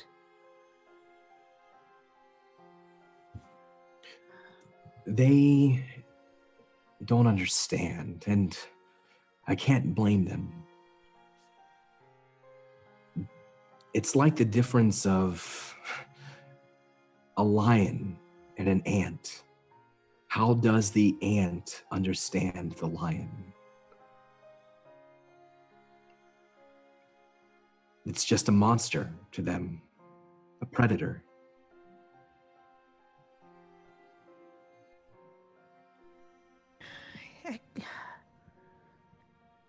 I can't. I can't just split off from them. I was gonna go with them, help them. Where's Leolie? Well, I was hoping you might know. The word was that she was with you, that she came to town with you. What happened to her? She, the night before, she was said she was going to slip off and go into one of the manors around here, get something for father. Did she say what? No, just something for father. I'm sure she's gotten herself into trouble. Roll me a perception check.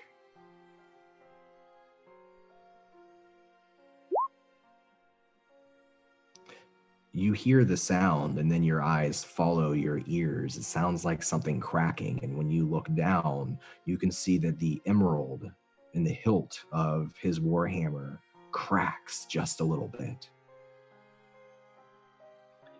Well, if she got herself caught or in trouble, they would have taken her to the hospital. That's where the prison is, beneath it. We could look for her there.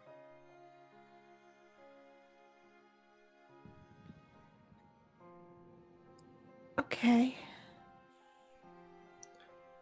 And she looks down at the emerald. Does it do that often? Do what? Follows your gaze down. Oh. It's just a hairline. I'm sure it's nothing.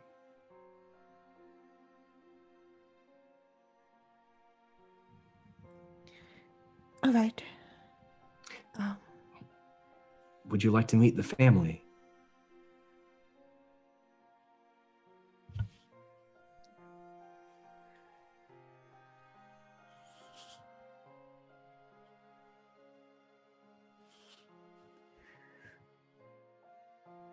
He gestures with a nod of his head towards the front door of this hut, which is collapsed in the back halfway. Come on. Family. And she'll follow him. As you step towards the front door, you can see the glowing fire of the bond light outside. It casts dancing shadows across his face. Roll me another perception check.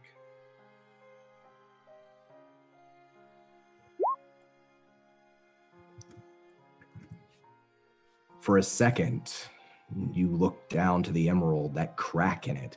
You look up again, and as he looks back over his shoulder with a smile, it's not Hawthorne's face that you see, but it's the zealous, mad eyes of Sir Leon Barnabas, the knight that you'd seen only once before years ago in a torture chamber, giving a speech.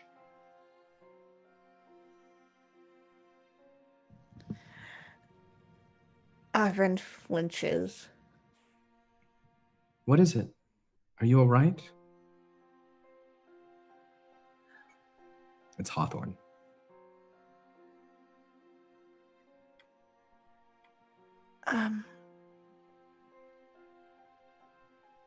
Just a trick of the light. It's all very strange, I understand, but I promise you, you'll get used to it and you'll learn to love it. It took me a while, hundreds of years. But now I'm free in a way that I never could be, and I'm with you. Come on. He steps outside of the hut. Okay. Yeah. Arvin hesitates for a second and then will follow. You step outside after him, and as he does, he leans the warhammer over his shoulder, and it disappears with like just a brief flash of light.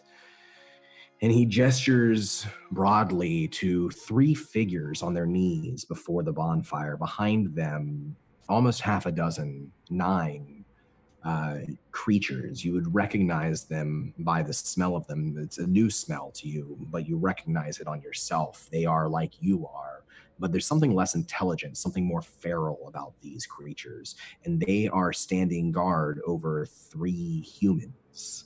One, a sickly old woman.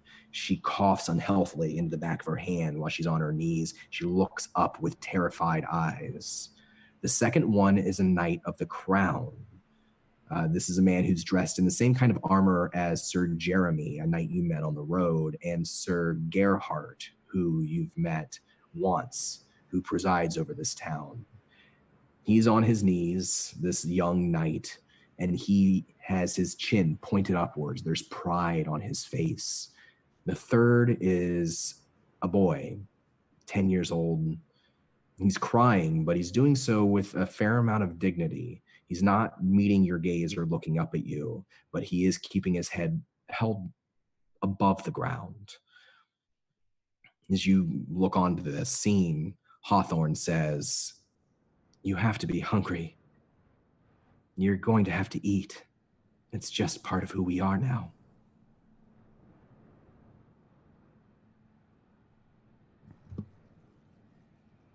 And there is that hunger, something new that sits right in the pit of her stomach, growing, gnawing, as she looks upon these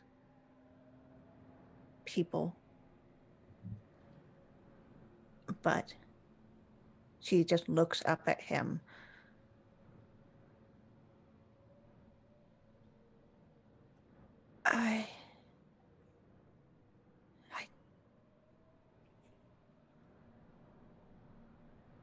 And then looks to the boy and looks back at him. Is he the one you want? You can have any of them, any of the 3. One should do for your first night. I don't.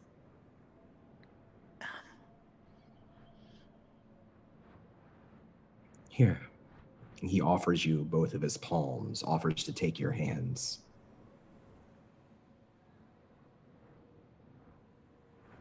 She places her hands in his. He grabs your palms gently and gives you a small squeeze. I am yours. I've traveled through time. I've waited 100 years. We're together now. We will always be together. You don't have to make this choice. I can make it for you. I can show you. But I promise you, it gets easier. Just not the boy. Please.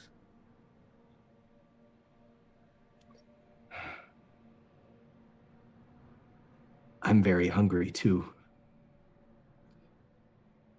I'm not sure if one's enough for me.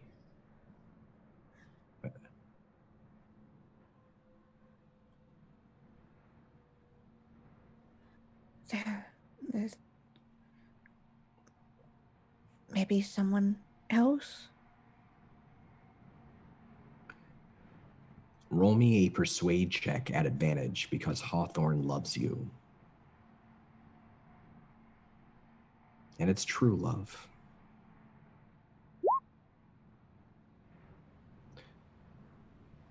Of course. Of course. He lets go of your hand and he steps forward. Let the boy go. Child, run. Run back to your home. And if your home still exists, close the door and do not open it again until it is safe. Until 2 days have passed. Go. The vampires standing behind hiss. They do not look happy. One of them reaches for the boy, but Hawthorne reaches out and grabs the creature's hand, gives it a squeeze, and it withdraws. The child gets up, not looking at Hawthorne, but looking at you. There's something in its eyes, almost a question. Can I go? Go.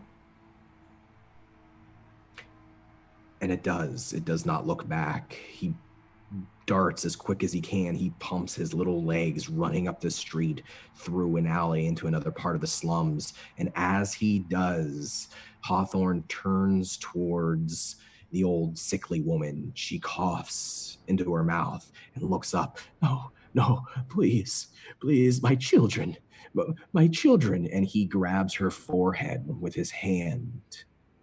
She shuts up immediately. He says, shh. It'll be over soon. There's something in his voice that doesn't sound like Hawthorne. And you watch as her skin begins to shrivel. Her face suctions in, her cheeks towards each other. Her eyes roll into the back of her head. And then he drops her to the ground. And as she falls, this thin blue liquid begins to trickle out of her nose and out of her ears into a pool around her. Hawthorne looks to you and then looks to the night and gestures. He's for you. Oh, I feel better already.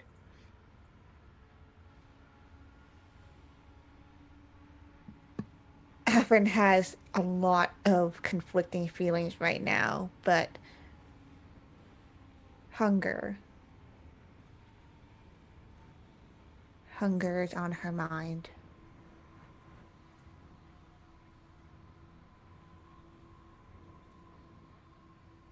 And she'll step closer.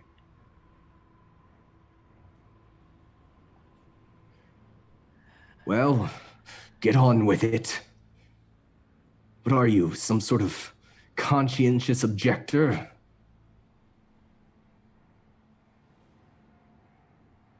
She looks away and looks at Hawthorne.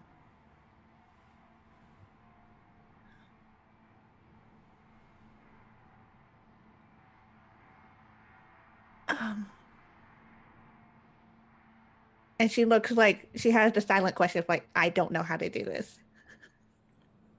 Here, I'll show you. He offers you his hand again.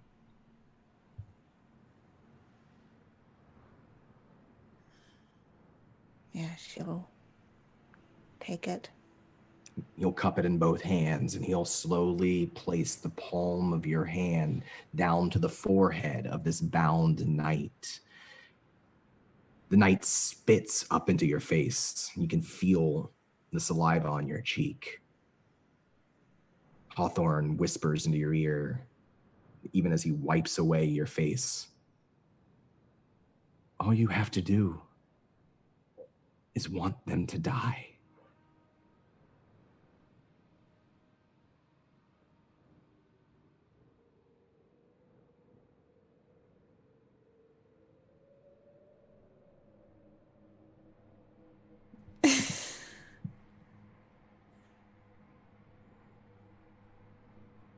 Avern is just that new hunger, doesn't know how to deal with it.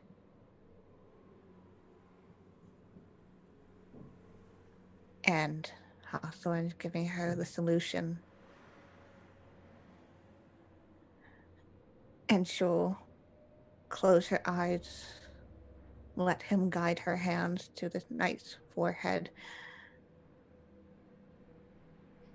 And she channels every single bit of anger and hatred that she has held in her very short life and now unlife to all the people that she can't attack now. She might as well channel it to something useful. And whose face does she see in her mind's eye? There's a few. At first, it's the Kenter vampires that mauled her, their strange bug-like faces that open up in unnatural ways. And then it is Sir Barnabas, that crazed look in his eyes as he lectured with that blood-stained robe stained with the blood of her friend. And finally, it is Hawk. Her father. And it's when you see Hawk in your mind's eye, his disapproving face, his cold features, that gray beard. The knight goes limp against your palm. You can hear something like wind as the moisture is pulled from his body. You feel a rush unlike you've ever felt. Imagine if you could take all of your dreams and experience them all at once. Confusing, but incredible. And when that sensation begins to dull, you're left with a satisfaction that you have never known. You feel like your body is glowing, your skin, every inch of it is tingling. You feel Hawthorne's arms wrapped around your waist, against your shoulder, his cheek against your cheek, and you look down as this knight doesn't look young anymore, looks old, wrinkled, gaunt. His eyes rolled up into the back of his head. His body falls with a thud down to the earth in front of the bonfire. And a small pool of liquid begins to seep out of his nose, out of his ears. That liquid stretches upward, moves and shifts like gelatin, takes the shape of the knight himself for just a moment. It's like you're staring at a watery reflection of the man, and then it collapses into a puddle at your feet. And you know that this creature that you've created, this undead, damned thing, is under your control. You hear Hawthorne whisper, "See, it's not that hard. And it just gets easier each time."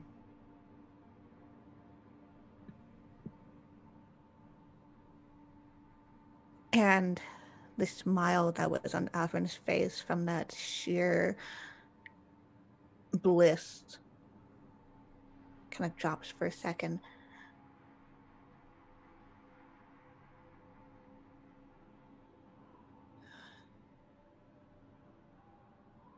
Right.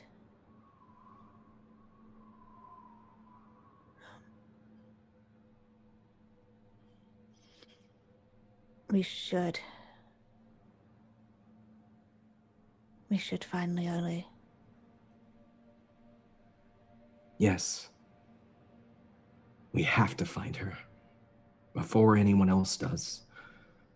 And just so you know, I've told them not to kill your friends. They know. Those who fight back have to die, but your friends, they'll join our family too. We'll be stronger together.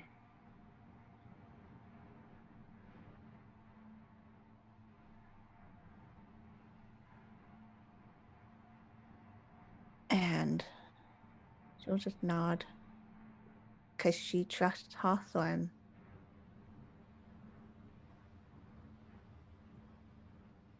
Hey. Let's Yeah. go. Okay. It's gonna be all right, Averin. Everything's gonna be okay. And he begins walking away from the others. The vampires disperse now, spreading out into the slums.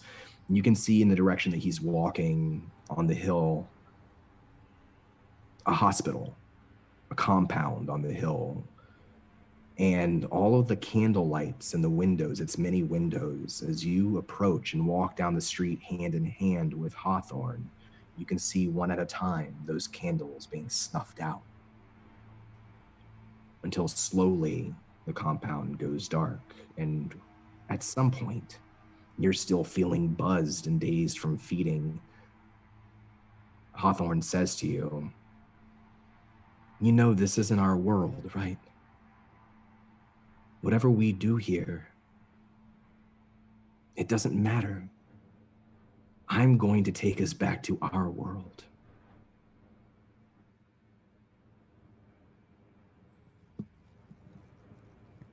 How? Our sister knows how, and our father knows how. And I think it's time they answered a few questions.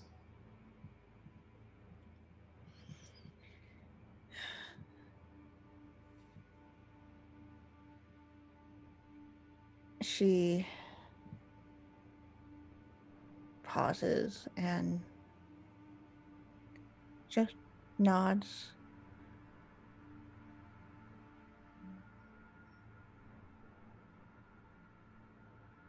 I know Father has plans. Doesn't matter. We have plans too. I'm glad you're with me.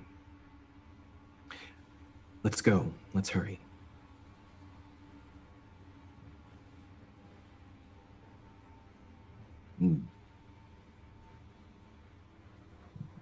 Yeah, well, nod and follow. Hand in hand, he leads you through the streets as you approach the hospital on the hill, now dark. We're going to cut away from this scene and move back to the Wailing Banshee Tavern. Everyone's inside the tavern now. 7 of us. You have Sir Reorden, Rookone, Honoria Salanthus, Alvin Shortlock Hammerfist, Widow Willowsby, the bartender here. You have Navem. And then you have Wounded in the corner, leaning on his sword, watching you quietly. Sir Gerhardt, the Knight Commander of Hearthfalen. How does Sir Gerhard look? Yeah. You last saw Sir Gerhardt standing outside the hut, and he was pulled in another direction. You heard him yell, and you heard that yell cut short. He is obviously wounded. There's blood streaking down his cheek. He's breathing a little raggedly, but he's breathing.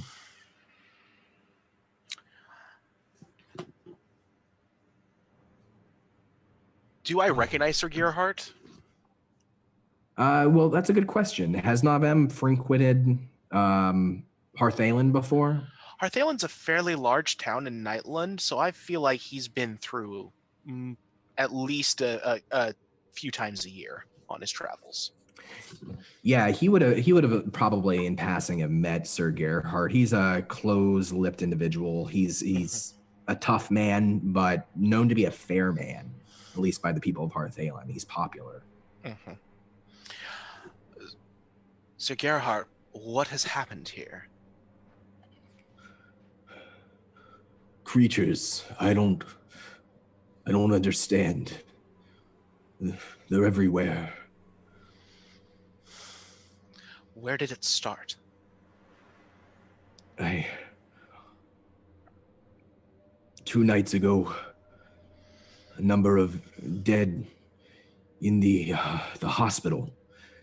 We took most of the bodies and burned them, but last night, many more went missing from town. I've been trying to get to the bottom of it, but I'm afraid I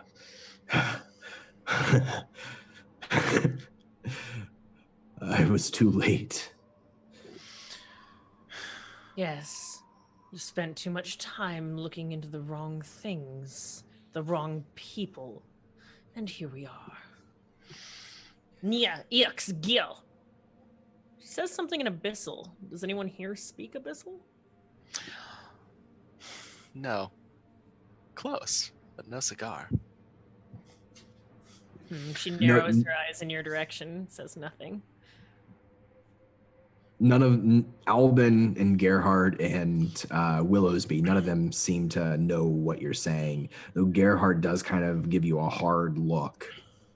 The hospital, you say?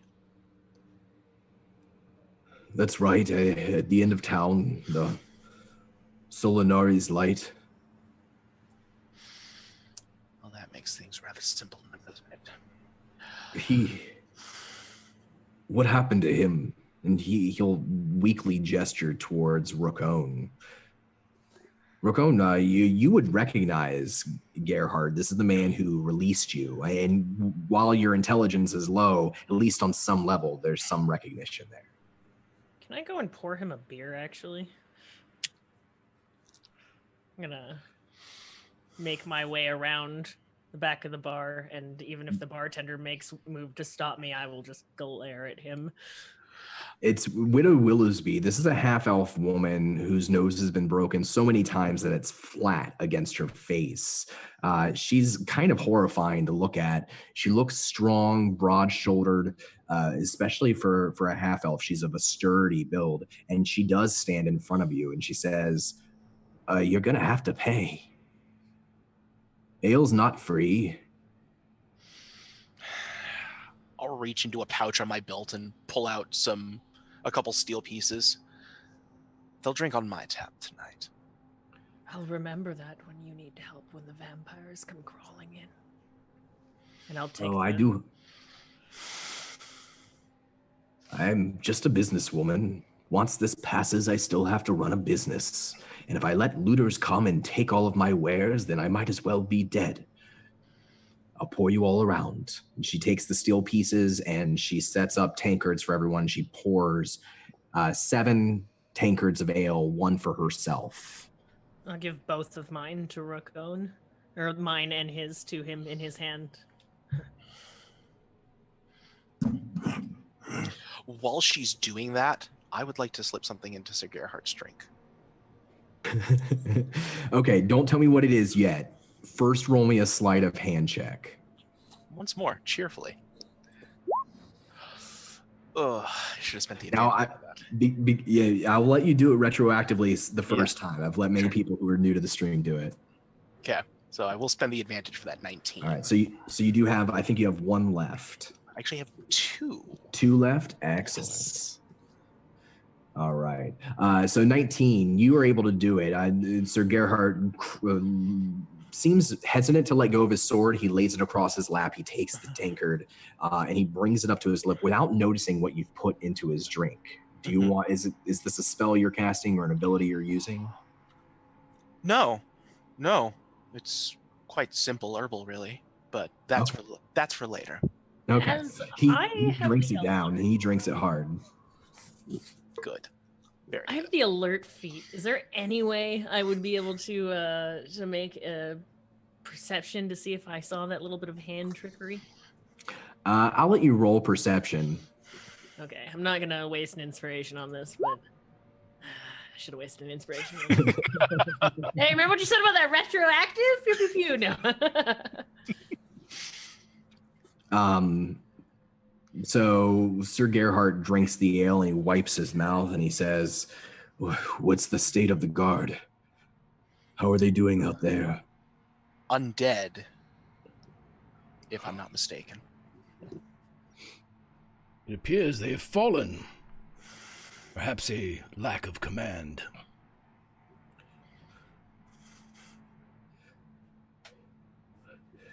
Well, I'm not out of the fight yet. I just needed to rest. There were too many of those things. This town is forsaken. We should Try- all flee. He tries to slowly push himself up, and he's able to. It takes a moment. He grabs his sword and holds it in front of him. He stands up to his full height, and he says, "We can't flee. We can't abandon the town. There are too many people here." What do I care of these people? When they have cared so little for me. And I narrow my eyes on him, trying to emphatically suggest that he didn't really give a shit. You wanted us to leave this town. In fact, I believe those were explicit instructions. You wanted us to be gone as soon as possible, and I intend to heed those orders, Sir Knight. You hear a voice from behind you, closer to the door, near the window. Nori, well, I know you're scared, but he's right. We can't abandon all of those people. There has to be something, some way. Vampires. I've fought vampires before, but you kill them during the day. Or you find their master and you kill their master. Do tell, old one. Well, I remember a town. It started off small, much like this. Just a few missing individuals, and within a few days, there were vampires everywhere. We all gathered around the church. They couldn't come in there. And those of us who survived, we went out during the day, and we found them where they hid. We found them in the ground, in graves. We found them hiding in homes and closets. We even found one in the tavern inside one of the wine casks. And as soon as he says that, a huge naked man explodes from one of the wine casks on the other side of the bar, covered in red wine. It's sword out. What the hell? I'm going to attack it. Riordan just sighs. I say, shooting a ray of frost at it, as the alert feature allows me to not be surprised, I believe, and I will do 6 damage to it. Excellent. So if anyone else has the alert feature, I'll allow them to go before initiative starts here. No such luck. No such luck. Oh no, it doesn't explicitly say that. That's all right. Situationally, I'll allow it. I lied. It does say that. Literally the first sentence. So you blast this thing in the face, and it slows down for a second. The wine freezes in crystalline shards to its skin. Sir Riordan. Or no, it's actually Navem. Navem's up first.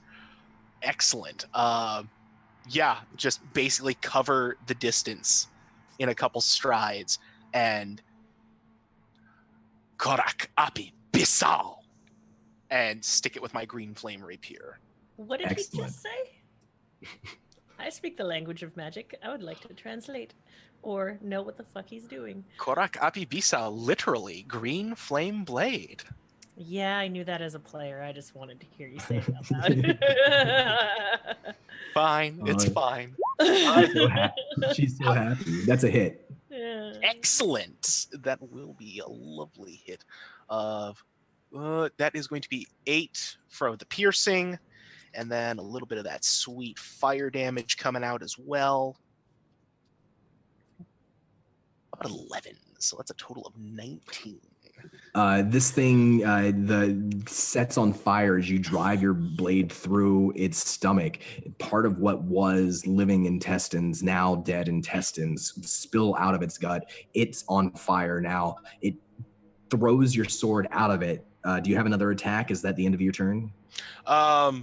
No other attacks. Oh yeah, no bonus action. I can rapier it again because I cantripped. That's always fun. So, as it pulls the blade out, I just lunge back in and stick it in again. And That's a that hit. will, with a fine 11 damage. All right, and that time, as it pushes the blade out, you shove it back in, and this time you pierce its black heart, and as it does, it explodes into a cloud of dust. You can feel the flecks of frozen wine bounce off of your face as it kind of explodes outward, and then it settles again. Terribly. It was pretty much just like that. Thank you, old one. Very valuable advice and a wonderful tale. I sheath my blade again. Riordan would like to ask the tavern. Super happy he didn't have to swing. He asks the bartender, "Do you have a safe room or a secret passage out of this place somewhere, coal chute or anything?" I do. It's through the wine cellar. It goes out the back to the alleyway. But where? Where are you going? It's safest here. Oh, I'm simply saying that you should watch that entrance as well. So far they haven't come in. Gerhardt steps forward and leans up against the post of the bar and says, "I don't think they can. I've seen them surround several homes, but I haven't seen any of them go in." How very interesting. That is an old fable that a vampire must be invited in. How curious. How helpful. How'd the one get in the wine cellar? With a wine Likely was basket? already here. Must have been invited in. Or someone put him there. I look to the bartender. Was this You- your doing? No. I how could I have possibly have known that? Do I think she's lying? Well, Roll who me brought in. that? Oh, I'm sorry. Roll me an insight check. That's a 14 on my insight. You don't think so? She seems surprised by it, genuinely surprised when the thing exploded from the barrel. Sir Riordan. Who brought this wine in? Who delivered it? Who moved it upstairs? It would have been the people who always do it. It's those that work at the carriage house. They do most of the deliveries in town as well. Did they deliver anything else? Trunks or boxes or... Well, yes, there was quite a large delivery just this morning. Where is it? It's down in the wine cellar. Let's close that door with...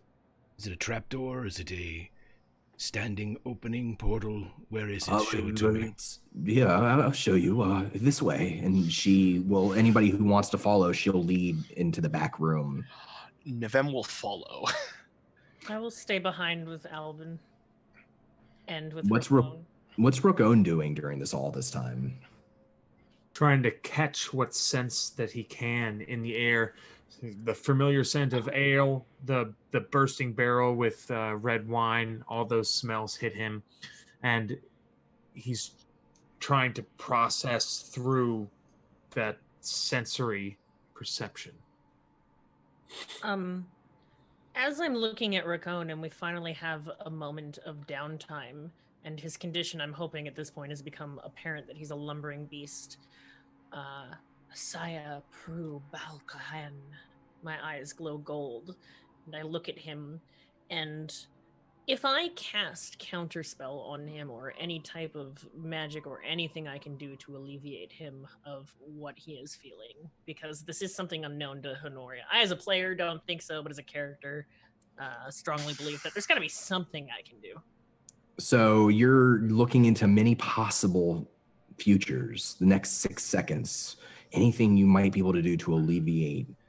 Roll me an Arcana check.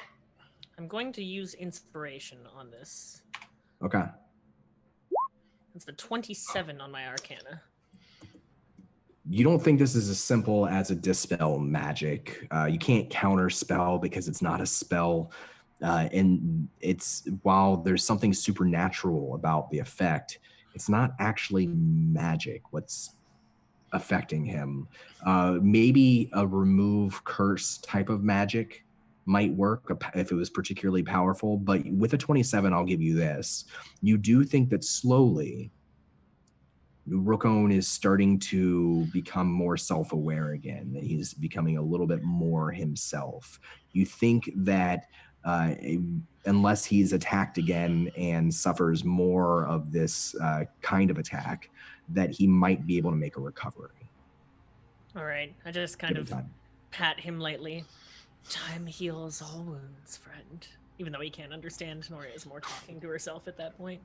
And those sounds trigger something weird within him. So he's in a very simian fashion. He's going to press himself up off the floor with his knuckles, find a corner of the room where nobody is, and then lift his leg and urinate on the corner. Not that different from our normal Rookone, I say, smiling. And then he looks back at you guilty. It's okay. It's okay.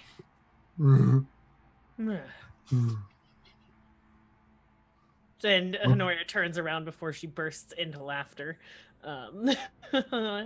at this very weird situation. Rookone and Honoria, you can both roll me perception checks. I am too caught up in my giggles at the moment. 21. Wow. It's a double. Oh no, it's not, but it's still really good.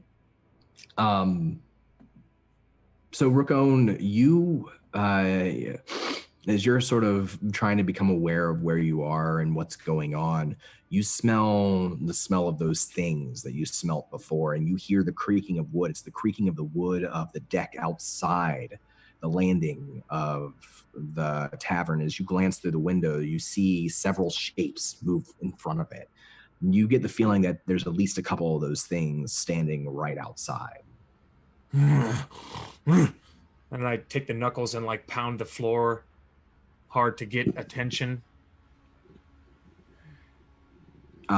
Meanwhile, the rest of you who went to the back following Willowsby, she leads you through a small kitchen, through a storage room to a cellar door that's on a slant like this. It's the type that you pull up like that and you go down into. And she removes the chains from it and pulls the door open.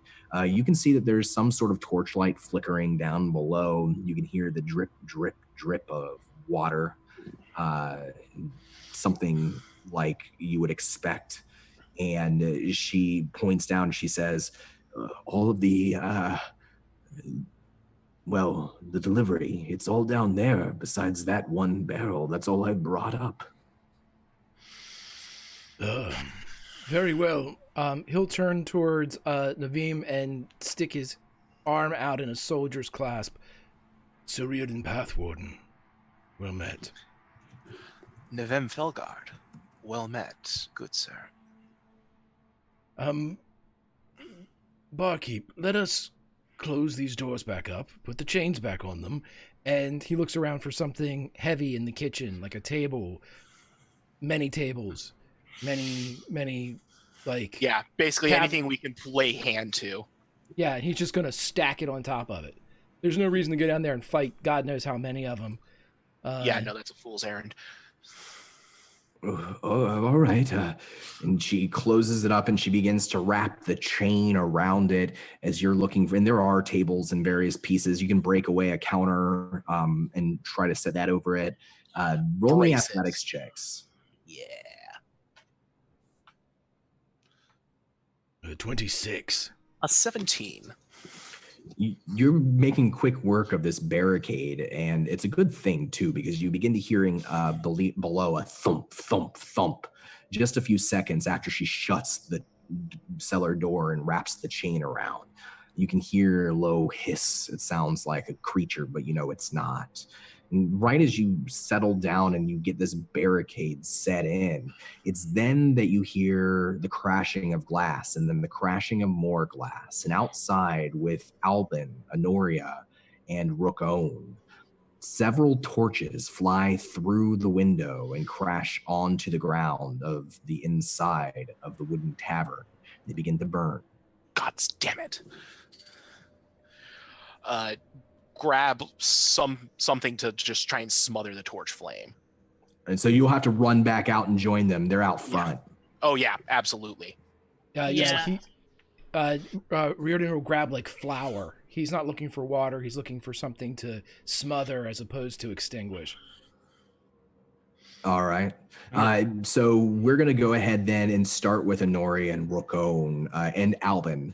So Rook-Own, since you saw them and you were aware of there being figures out there, you're kind of ready a moment before these torches crash through the windows. I'm going to let you go first. Do I have an opportunity to like catch a torch and throw it back out the window it came in? Yeah. You can make me an athletics check to pick it up off the ground before it catches and then throw it back out. 19. You're able to do so. So 3 torches came in and 1 flies back out through the broken window. And then you can move and take a bonus action. Yeah. How far away is Honoria from me? She's real close to you. Maybe? Yeah. I'm assuming the tavern isn't more than 60 feet around. 60 feet wide, yeah. Yeah. So I'm within 30 feet at all times, I'd say. In simian fashion, I want to shuffle over and like put my hand in front of her and like push her behind me and be like vigilant. Is there another torch around me that I might be able to kick out of the way as a bonus action? I'll let you, make me an athletics check. Won't let you throw it back outside, but if you want to kick it away from you, I'll let you do that. Would I be able to use the bonus action to throw it back outside? No. Okay. 18. You kick it over to the other side of the tavern. Okay. So, like, I wanted to put it near the other torch, not further away from... Okay. Yep.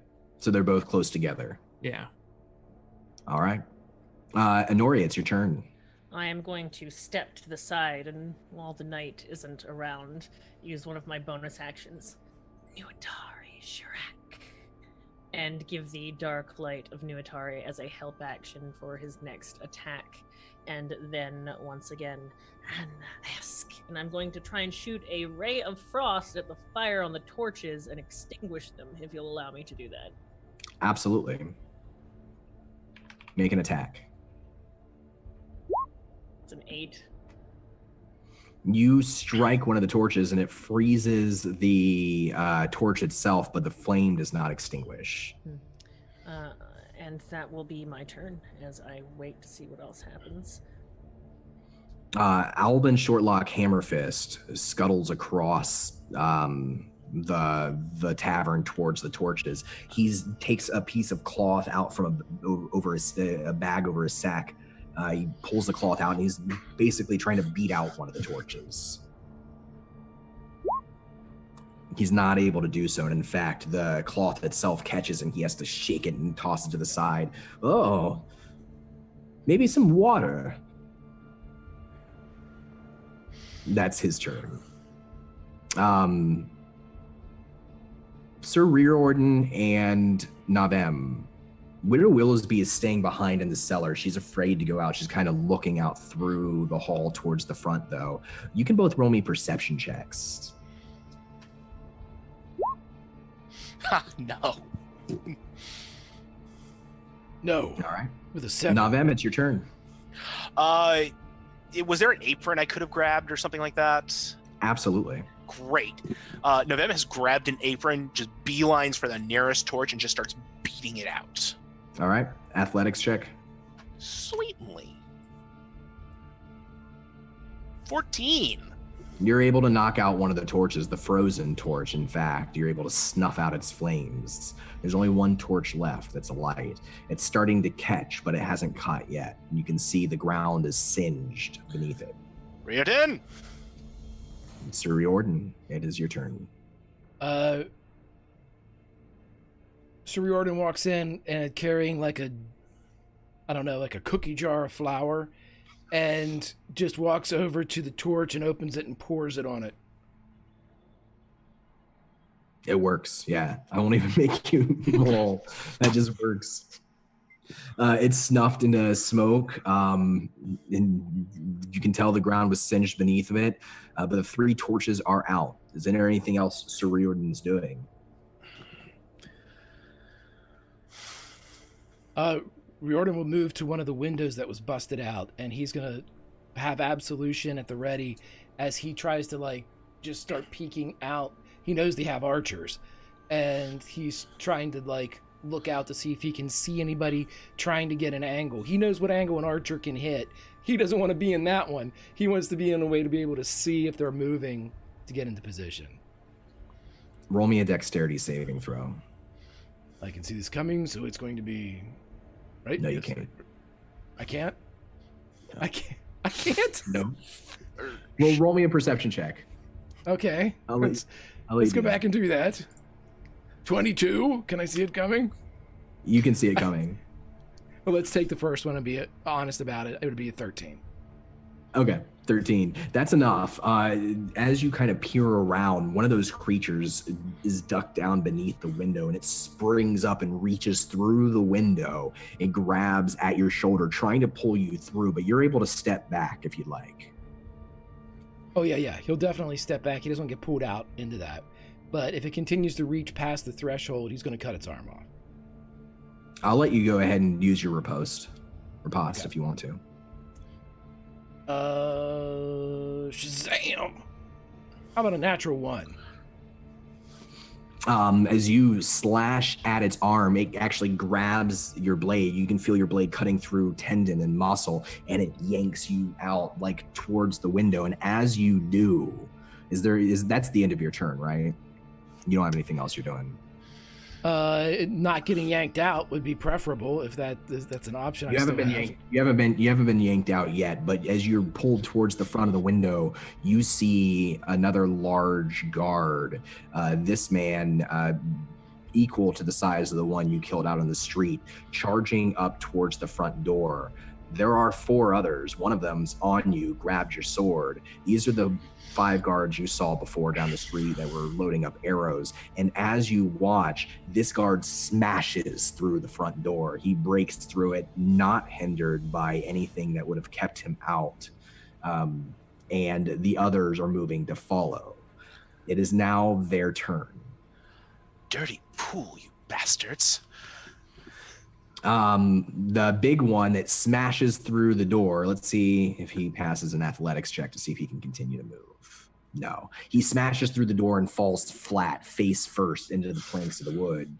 3 of them come through the door, climbing over them. One of them moves towards Albin, Shortlock, Hammerfist. 2 of them move towards Rookone. All of them get 2 attacks. This is Albin.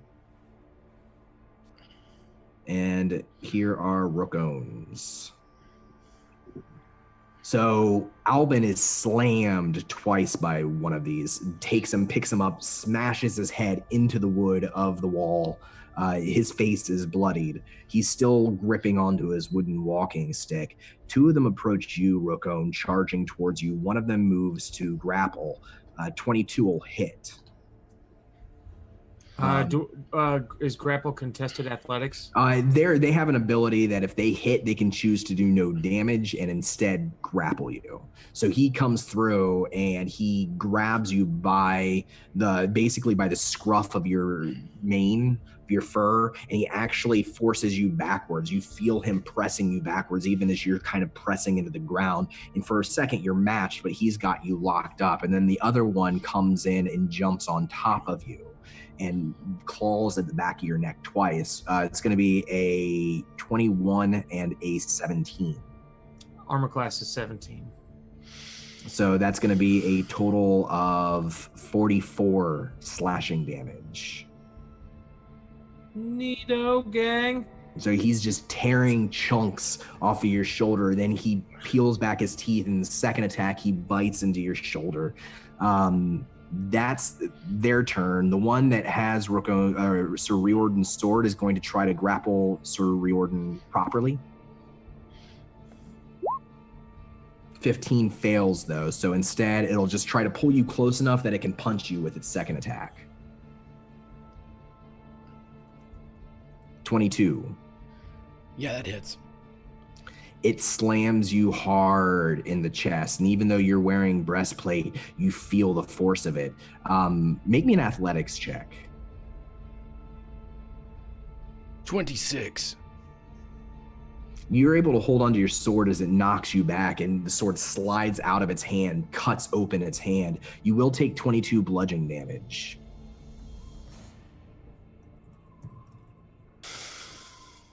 That's the end of their turn. Navem, it is your turn. And we're going Navem, Riordan, Rakon, Anoria. Seems good. So Navem starts motioning and preparing, and he looks over to Gerhardt.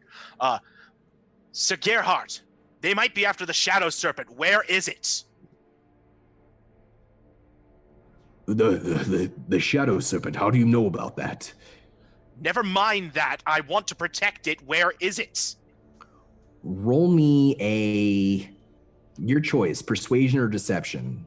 Whatever you feel is more appropriate here. I think we'll go with persuasion, because he honestly does want to protect it. And a 22 seems good. He looks flustered, even as he's drawing his blade. He looks like he's about to step into this fight, even though he's barely able to stand. He looks over you warily for a second. He shakes his head. I don't know where it is, but the girl, Lyra Lee, I know she knows. We had her at the hospital, in the prisons, the same prisons we held the beast in. Thank you, Sir Gerhardt. Espissal! And he casts at the largest cluster of creatures, largest cluster of vampires in the vicinity. All right, go ahead and throw that spell up and roll 20. Yep. We're going to go with that lovely, lovely ice knife. Ooh, that's I love it. Within 5 feet. So we'll say with this, you're able to, if you're willing to also hit Rakon, I'll let you hit 3. If you're not willing to hit Rakon, I'll let you hit 2.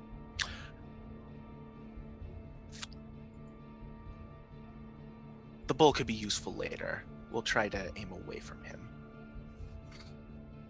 All right.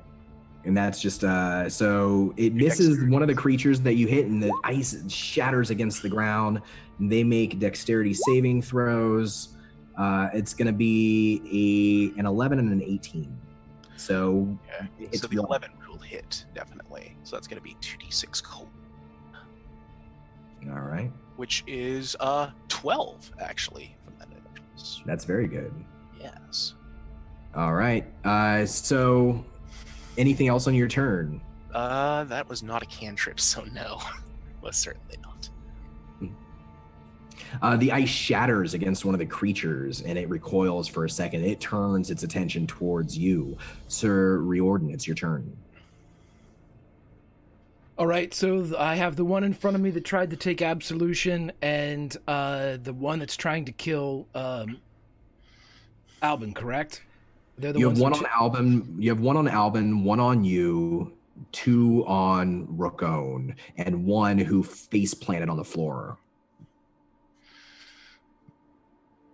Okay. He's just prone though, correct? The one on the floor? He's just prone. He smashed through the door and then fell. Can I attack that one once with advantage, and then I'm going to try to get the one off of Albin? Absolutely. Because I'm not technically engaged with the one that's outside. He hasn't made his way in yet, right? He's just kind of... That's correct, yeah. Yeah, he can't... No opportunity attacks against you. Okay, so let's go ahead. First one, Absolution, with advantage against the prone one. 26. That is going to be a hit. Reroll. So that's 9. All right. He's got to get this thing off of Albin. It's going to kill him. So he's going to continue and attack the one. Just drags the sword across the ground as he moves towards Albin, and then flips it up and brings it down, trying to free his friend. All right. And you'll have flanking on this. That's a hit. So that's 12 additional, 12 damage into that one. All right. So you drag your blade across the ground. The creature's starting to stand up, the really big one starting to push up, and you pull your blade up. You cleave its jaw from its upper mouth. Its lower jaw bounces and rolls against the floor. You push towards the one holding Alvin up, and you drive your blade through it. It does turn and pull away from Alvin. It doesn't drop him. It still has him in one hand, but it's not grappling him any longer. It's just kind of caught between the two of you. You're not sure if it's going to turn back towards him or if it's going to attack you. Do you have anything else you want to do? He is just going to curse them, since we're using languages, in Draconic, as he hopes that perhaps somewhere inside them they understand that he knows the tongue of his most hated enemy. As he pulls back, "Kindly fly!" and prepares to take these two. It pulls its own mouth open and just hisses at you. That's the end of your turn. That's some salty language, Sir Knight. Rookone, it's your turn. You've got one of these creatures in front of you that has you grappled, and you've got one of these creatures on your back that's tearing into you. So based off the stimuli of the last attacks, he's going to use his bonus action and go into a rage, and he's going to slowly swell up, and you can feel the energy pulsating around him, and he's going to slam the floor twice very hard with his hands, and the building will shake. And then so he's going to use his main action to counter grapple the one who's grappling him. Okay, so post athletics. Yeah, with advantage for rage. All right, so 8 rolled a 19. 21. You got it. And then can I reach backwards on my own back and grab the one who's on my back? What are you trying to, when you say grab, what do you mean? Grapple attack the one on my back. Are you able to grapple attack 2 in one turn? It's I would use one melee attack, right? Any Yep. place I would use a melee attack, yeah. So absolutely then. Yeah, go for it. 26. So you pull this one off of your back, you peel it, you feel like part of your fur and skin leave your body as it rips off of you as you pull it up over your head. And this thing still got you grappled, but now you have both of them too. I want to take the one that I just peeled off of my back, and I want to like rear up with both of my legs and arch my back and slam them both on the ground in front of me. And I'll burn 3 inspiration for another action. I'm going to attack. Do I still have angel horns? You have new Atari horns at the moment, so you have the devil's horns, quite literally. You look like Hellboy. Nice. Oh, do those do anything different? It gives you advantage on your attack. Okay, cool. So then I will do one attack to the one pinned by my left hand. All right. Crit. That's with sneak attack damage too. And then let's roll damage for that just to see how that pans out.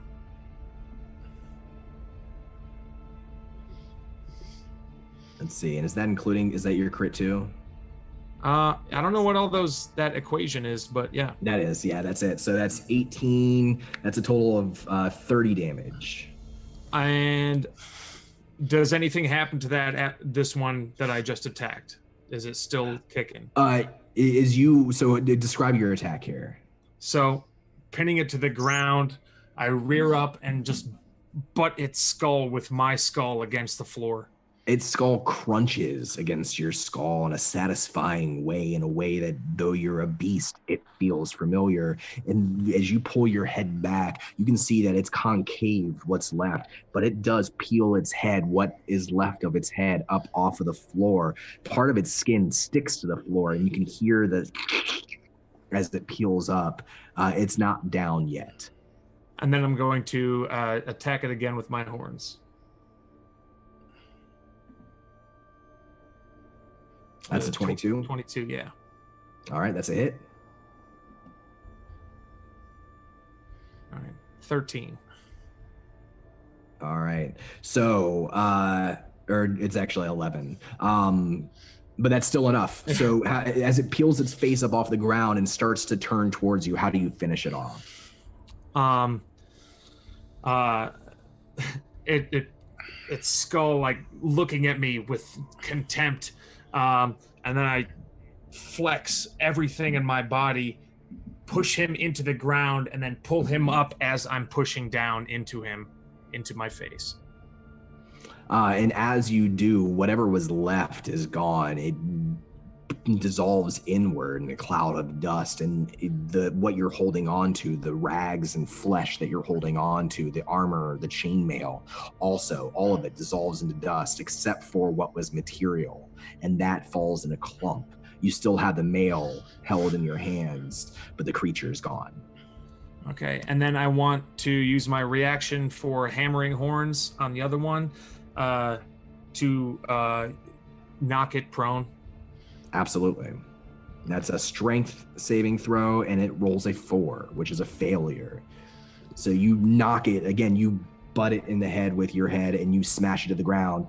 You got it grappled and knocked prone. It does have you grappled, but it's just like a hand that's held up like this, holding on to you at this point. Okay. That's the end of your turn? Yeah, my intent was if I had both ones on the ground, my perception was the one that had me grappled was the one I was attacking. Okay, great. Okay, so that one's gone. It's the other one that you peeled off of your back and smashed into the ground. Now you're holding it down, and it can't reach you. It can't get up. Honoria, it is your turn. Tell me what's happening with Albin right now. In my mind's eye, I see Sir Reardon is attacking one of them. There's another one that is on Albin.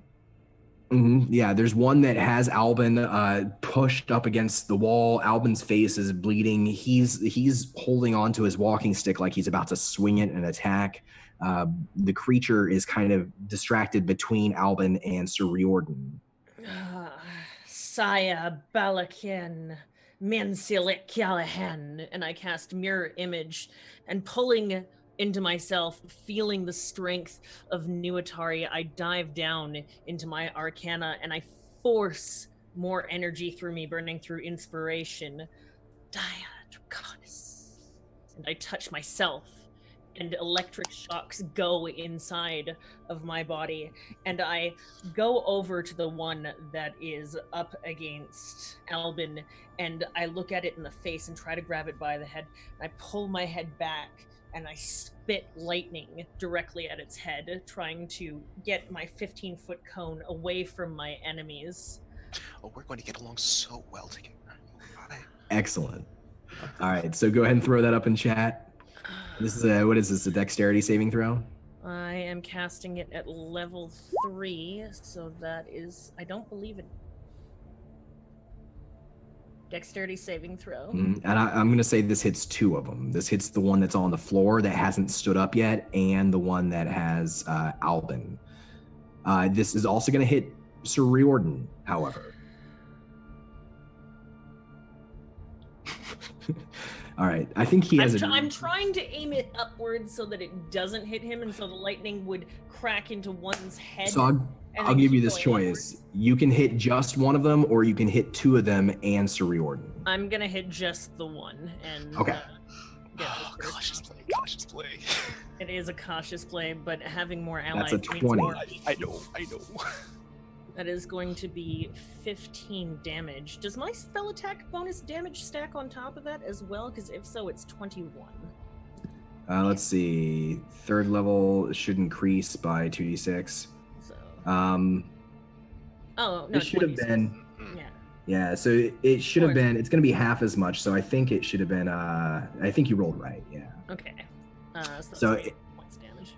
So let's see here. This is the one that Sir Riordan's already hit. So you fry its face. Its skin turns black, charred. Some of the bone is sticking out from its flesh, but it doesn't let go, and it's not down. I can make an offhand attack action as a bonus action. No. Nutari is shining. Oh, I didn't know that. Oh, interesting. Bonus actions though. Is it really Nutari's Light on the 13th? Of course it is. Why wouldn't it be? I have no bonus action. It's not 13th in the game. Yeah. I have nothing else I can do that I'm willing to do at this moment. Great. I have one card left to play. So still held by the vampire, Albin Shortlock Hammerfist tries to swing and crack him in the head with his walking stick. Get him off of me. I'm not ready yet. I'm not ready to go. But he misses. I'm gonna kill this thing. Brings me to it. Sir Gerhardt approaches, moves forward, and he approaches the one that is on the ground, held down by Rookone. He's staggering, he's wounded, but he does have his greatsword out, and he brings it overhead, and he tries to chop downward to finish off this creature. So he has advantage. He will hit. That's not enough damage, though. So he uses a second attack, too. He brings it up again, and downward with advantage. With a crit. So he basically is trying to, as you're holding this creature down, Rocco, and he tries to take off its head, and the first blow is messy. It can't get all the way through the neck muscle and the bone, and he has to pull it out, pushing off of it with his foot, and he brings it up again, and it's the second overhead swing that removes the head of this creature, and as he does, just like the others, it evaporates into ash. That's the end of his turn. We still have 3 of these creatures left, and it's their turn. First off, the one who was attacked by Sir Riordan, Honoria, and Albin is going to decide which of them he's going to attack. And he's feral. His eyes are darting between the 3 of you, and his eyes dart back to Albin Shortlock Hammerfist. He takes his head and slams it up against the wall and makes 2 attacks.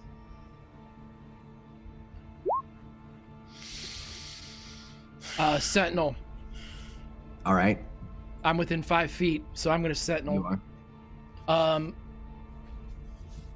I'm going to use, I have an advantage. I'm going to use it to attack this cat.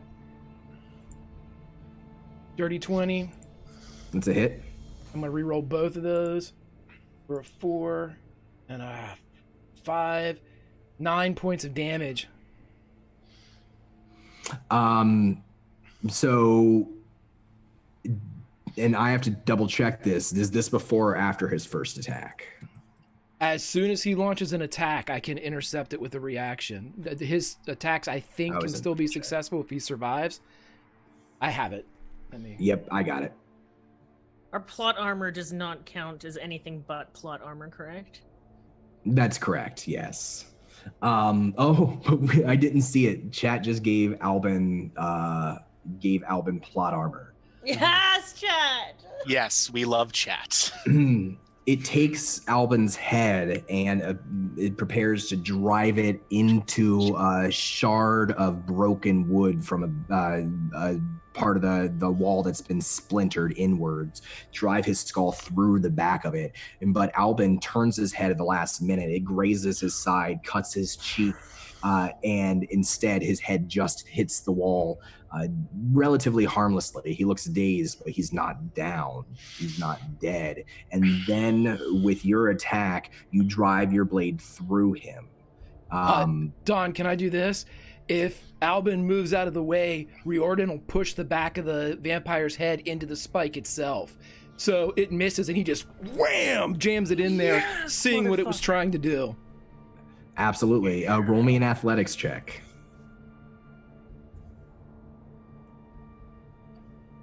13. Strong 13. And it is the 13th. It tries to struggle against you. It lets Albin go and he slips out from underneath and pulls off to the side, cradling his walking stick. And as it turns towards you, trying to get its arm around your arm, you drive its head through this wooden spike. It goes through the back of its skull, through its eye. And for a second, it's there, stuck. Its face is frozen in anger. And then it shatters into motes of dust and dissolves in front of you. As soon as it blows into motes of dust and he has when it dies, he can see Albin on the ground. He just looks and says, "Run, my friend!" And he spins back around knowing that the other creature's coming. There are two left, and they both charge. One of them large, a very big, fat guard, bald head pushing up off the ground, and both of them are charging towards Rookone head on. They are both going to attack you, Rookone.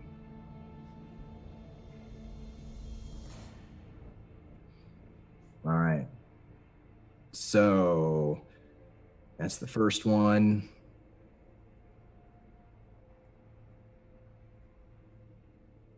So we've got a 15, a 23 on the first. One of those hits? 15 failed, 23 does. Okay. A crit and a 23. Both hit.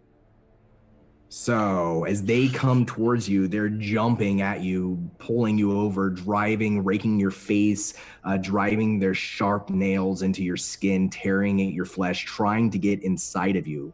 It's going to be a total of 48 slashing damage from the first, or no, just 44 from the first, and then 44 more from the second. Don, may I? Yeah. Saya Edar Balkan. Saya Hadar Balkan! Saya Hadar Balkan! At the end of one of the creature's turns, I'm going to use Minor Wheel of Time and basically revert that fucking shit. Because nope, not today, dude. So describe how Minor Wheel of Time looks. She is frantically rushing through the incantations of this spell. Normally, Honoria enjoys her dramaticism, for lack of a better term, but she is spinning the earth around her, crackling light of energy pulling around and away from her, and she is becoming very, very pale. It is a disgusting amount of magic that seeps through her, her veins becoming black, her skin glowing true gold, and her eyes shining like the heavens. And then all of a sudden, it all starts to reverse, just in the exact same way, and continues. And that momentum of time reversing goes back, and these three creatures, because I wait till the last one hits so I can get the most out of that 6 seconds, and pulls it back, and she collapses down onto the ground. But only I am aware of what has happened, and one of them must make a successful intelligence saving throw, the last one, or be stunned for the rest of its turn. So as you do this, the rest of you will only notice that none of what I just described happened. Instead, you see Honoria collapse to the ground. Matt, have Navem make me an Arcana check. Oh, of course. How about an 18? As she collapses, there's a great power radiating from her, and it's a strange power. It's not a power that you're familiar with. It's not a kind of magic that you've experienced before, and it's changing. You can feel its ripples through the room. It's like a heat wave that distorts your line of vision. You feel that magically right now. One of the creatures, the big one, the one that had just stood up, goes slack, and it just stands there, stunned for its turn. The other one does come at you, Rookone, just as before, but it won't have advantage now, and it will make 2 attacks. One of them is going to be a hit, and one of them is going to be a miss. That is going to be a total of 22 slashing damage. I'm raging because it's halved, so it's 11. So it's 11. So Rookone is still standing with that and plot armor. So you don't know what Honoria did for you, but she very likely just saved your life. And you have one of these creatures on you, Rookone. We're back up to the top of initiative now. Navem, it's your turn. Navem is going to move to see if he can get some flanking to help Rookone out, because obviously he is in some trouble. You can get flanking on the one that's on him. Excellent. We are going to go ahead and get a little bit of that Korak Api Bissau going on. A 24 seems good. That is a hit. That is going to be 11 with the piercings. You pierce it and you set it on fire just like before. Green fire, and it's burning.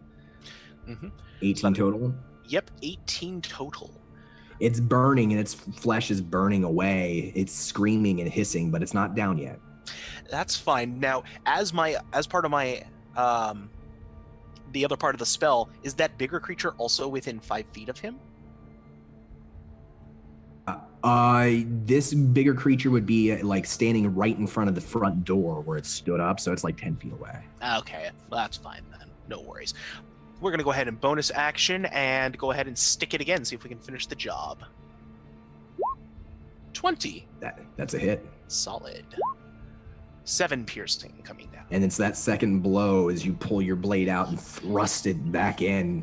Even as this thing's tearing at Rookone's face, it collapses in front of your blade. It slips off of your blade and rolls over. And this one begins to bleed from the side of its mouth, from its eyes, and its head begins to shrink inward. It implodes in on itself.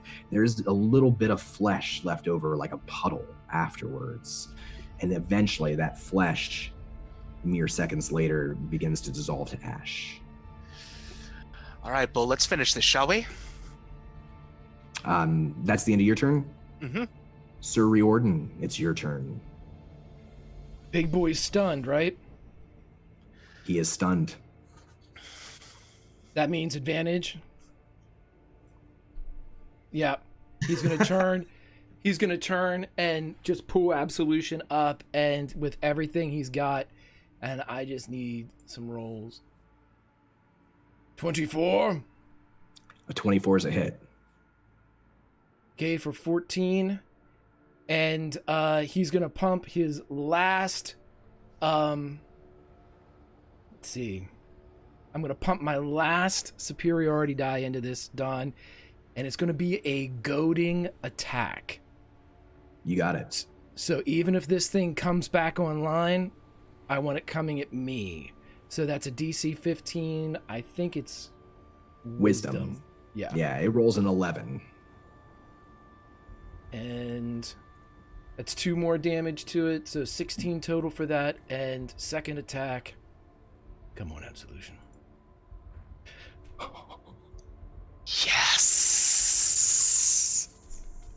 Roll that damage.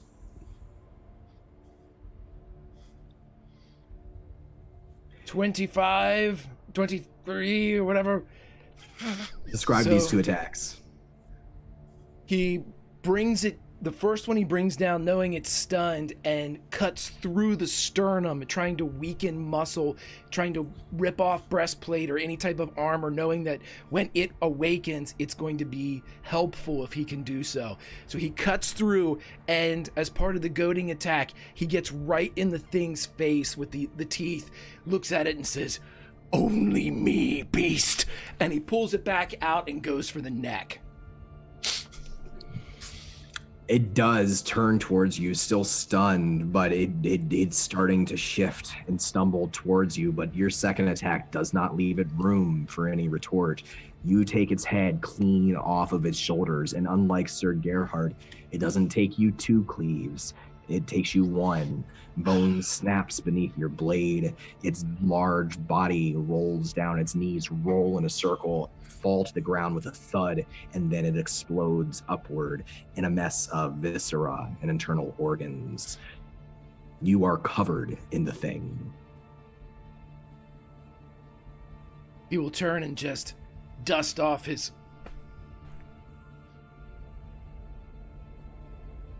Everyone to the back.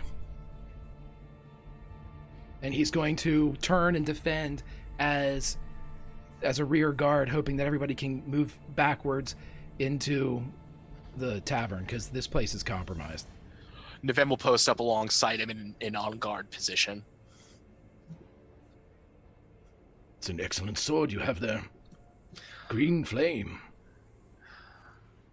An addition of mine, though Starbite's been in the family for a while. As you guys are moving towards the back, is everybody following towards the back of the tavern? Mm-hmm. I'm almost crawling, but yes. Rookon. Yeah. So I'm still enraged. So I see what's happening, and the threat has been eliminated, but I'm still pounding at the floor and headbutting the floor to try to satiate the rage inside me.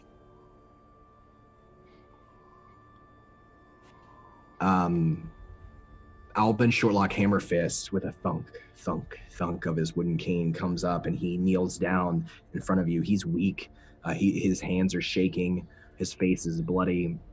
He wipes a bit of blood out of his mouth, and then he slowly attempts to put his hand on the side of your face, Rookon, and lock eyes with you.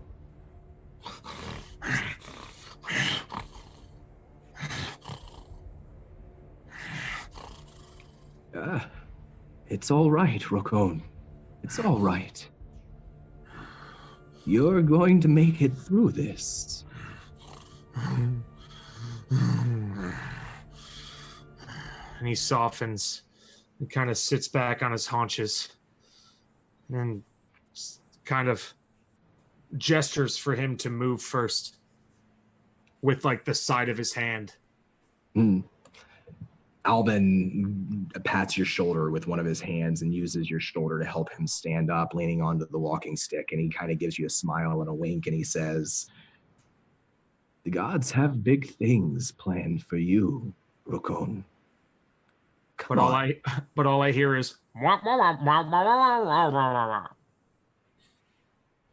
And as everyone moves towards the back of the tavern, we're going to cut away from this scene.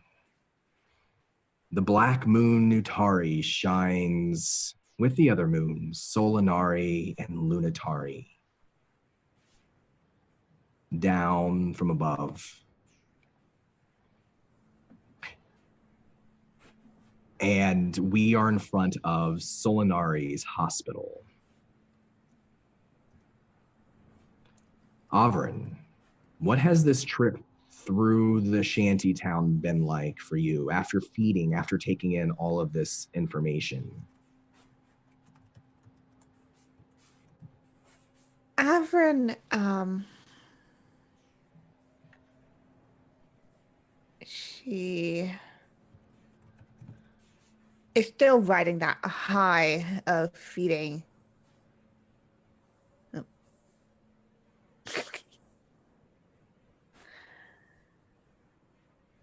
And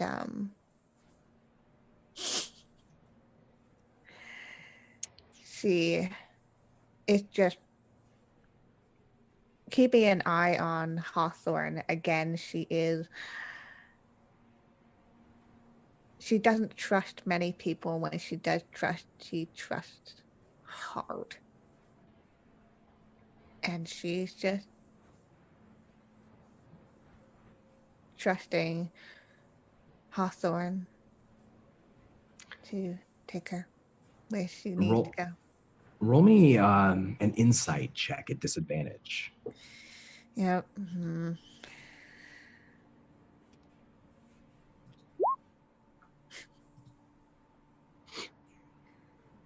Hawthorne's quiet for a time as you move through the streets, and now you're standing in front of Solinari's hospital, this compound with many windows, all of them dark, the candle lights gone. You're standing in front of it, and he's looking up to the night sky, the 3 moons, and largest of these moons tonight is Nutari, a moon that you hadn't seen before you'd arrived in Nightland. You'd only heard of it. After a moment, he says, "That sky up there, you know it's not our sky, right?"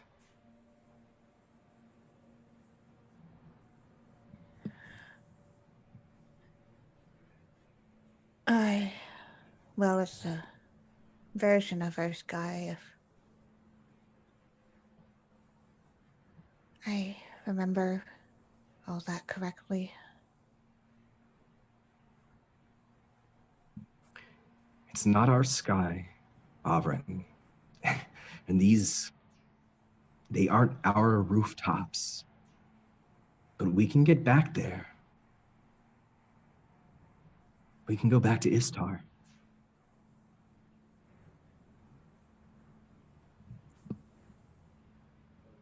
But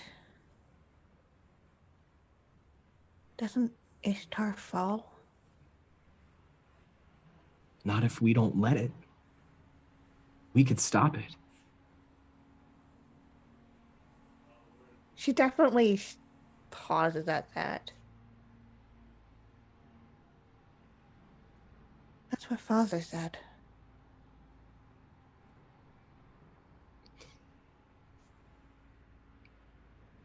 That's what he said, but is it what he meant?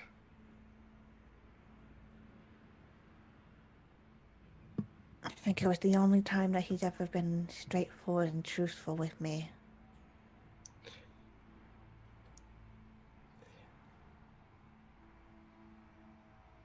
Are you saying that you think we should work with him? I thought...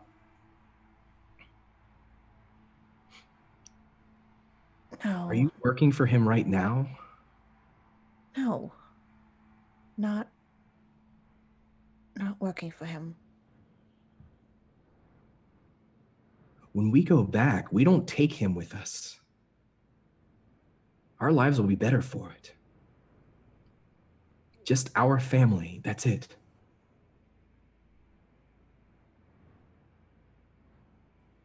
Right?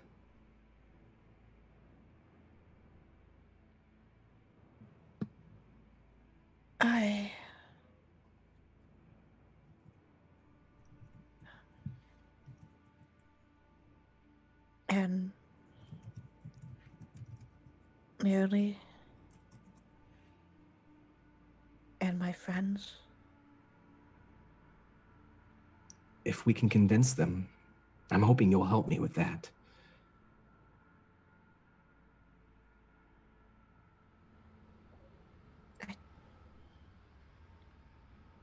I think we have to help them first.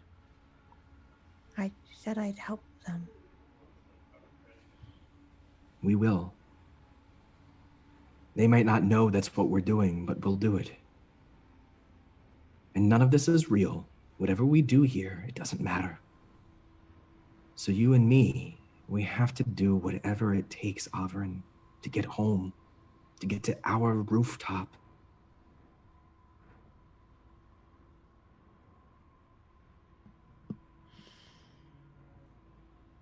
Yeah. And she'll look at him and give him a half smile. Just a dream.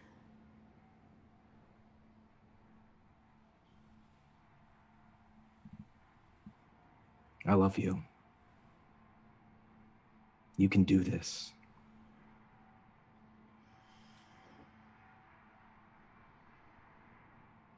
Okay.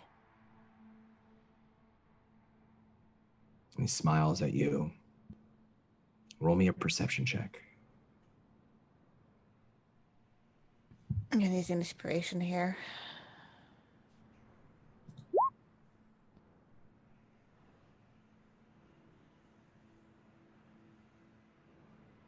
It's him. You're sure it's him, even though it's been so long, and there's so much that's changed. But there is something unmistakable in his eyes, a gleam, even as he says he loves you, even as he takes your hand and begins to lead you towards the open doors of Solinari's Light Hospital. There's a madness in his eyes, something unsteady.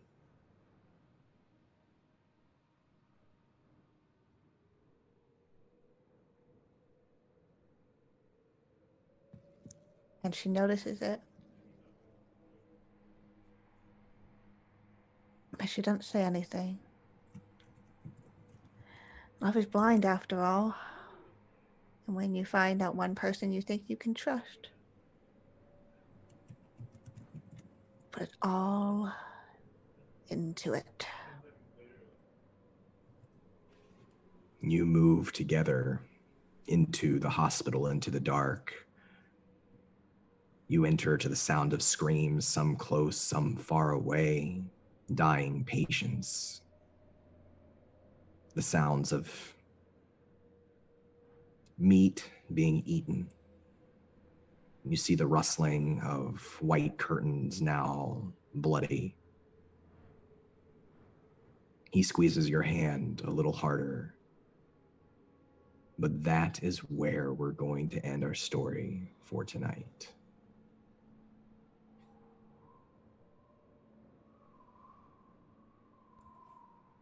Move back.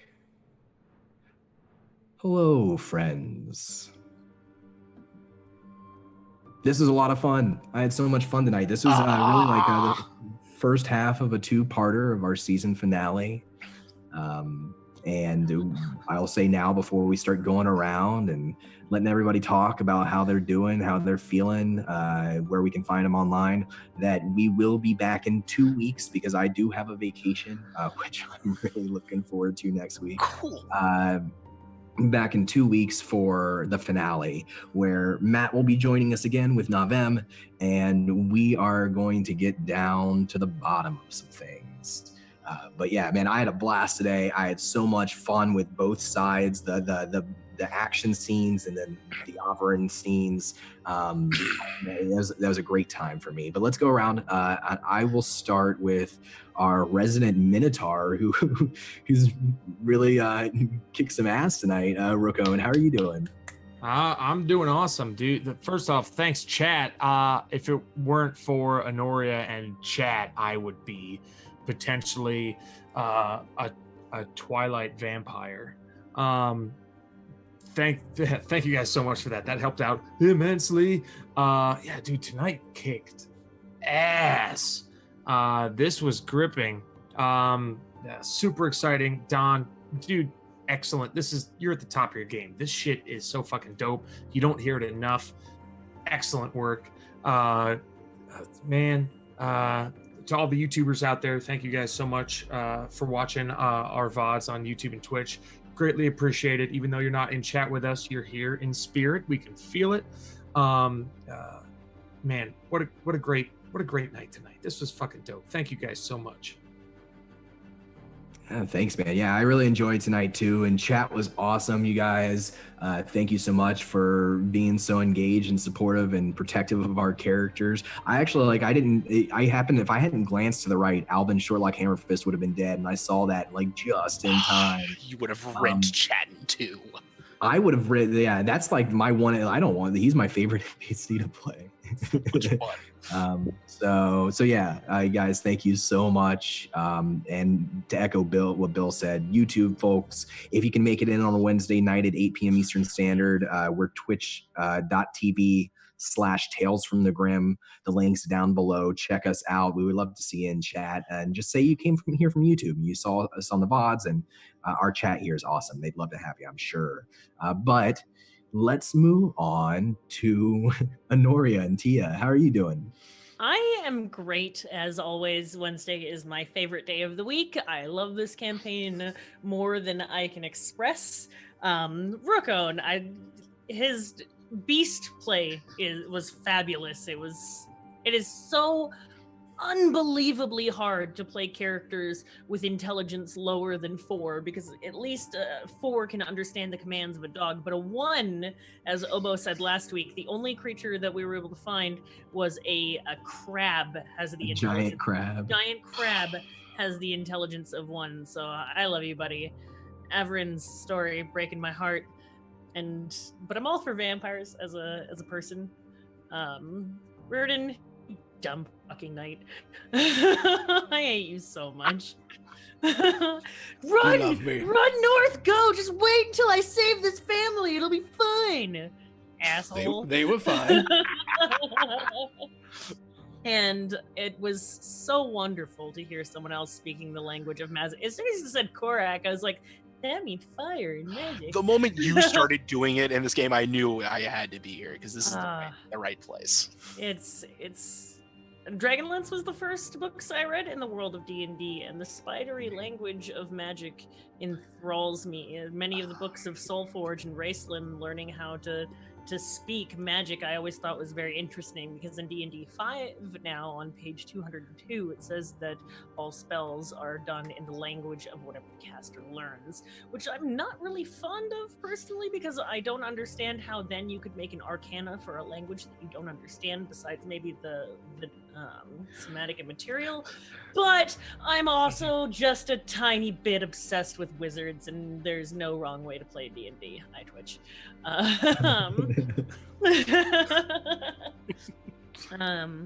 I'm glad that we lived. I'm very glad that Albin lived. It would have been a hard toss-up with who to save with my Wheel of Time to Rookone or Albin, because Albin, Honori has decided, is basically her boo-poo, and broke my heart. I hate that we're taking time off, but at the same time, I believe someone's getting married, so I guess that's kind of a good enough reason. And you can find me at Role Players. I am joining a campaign on Monday with one of my very good friends. I am joining a campaign on Tuesdays with another one of my very good friends. I'm here Wednesdays. Thursday, I'll be back here tomorrow playing my Mike Merle's Warlock Patron of Lolth, which I've been wanting to play test. That is going to be so much fun to watch. I am scared. It's a meat grinder here tomorrow in Ravenloft. We're going to fuck shit up. Oh! And also, I'm going to Wizards of the Coast next week to be on Dragon Talk. So I need to get you drinks when you come up here. Oh, you live in Seattle, dude! Let's make the shit out of shit. Yes. People are gonna be like, "What the fuck are they talking about? We're not drunk. We're wizards." Hey. Yeah, we're having wizard speak. It's all good. So I'm very excited about all of that, and that's me. Love you.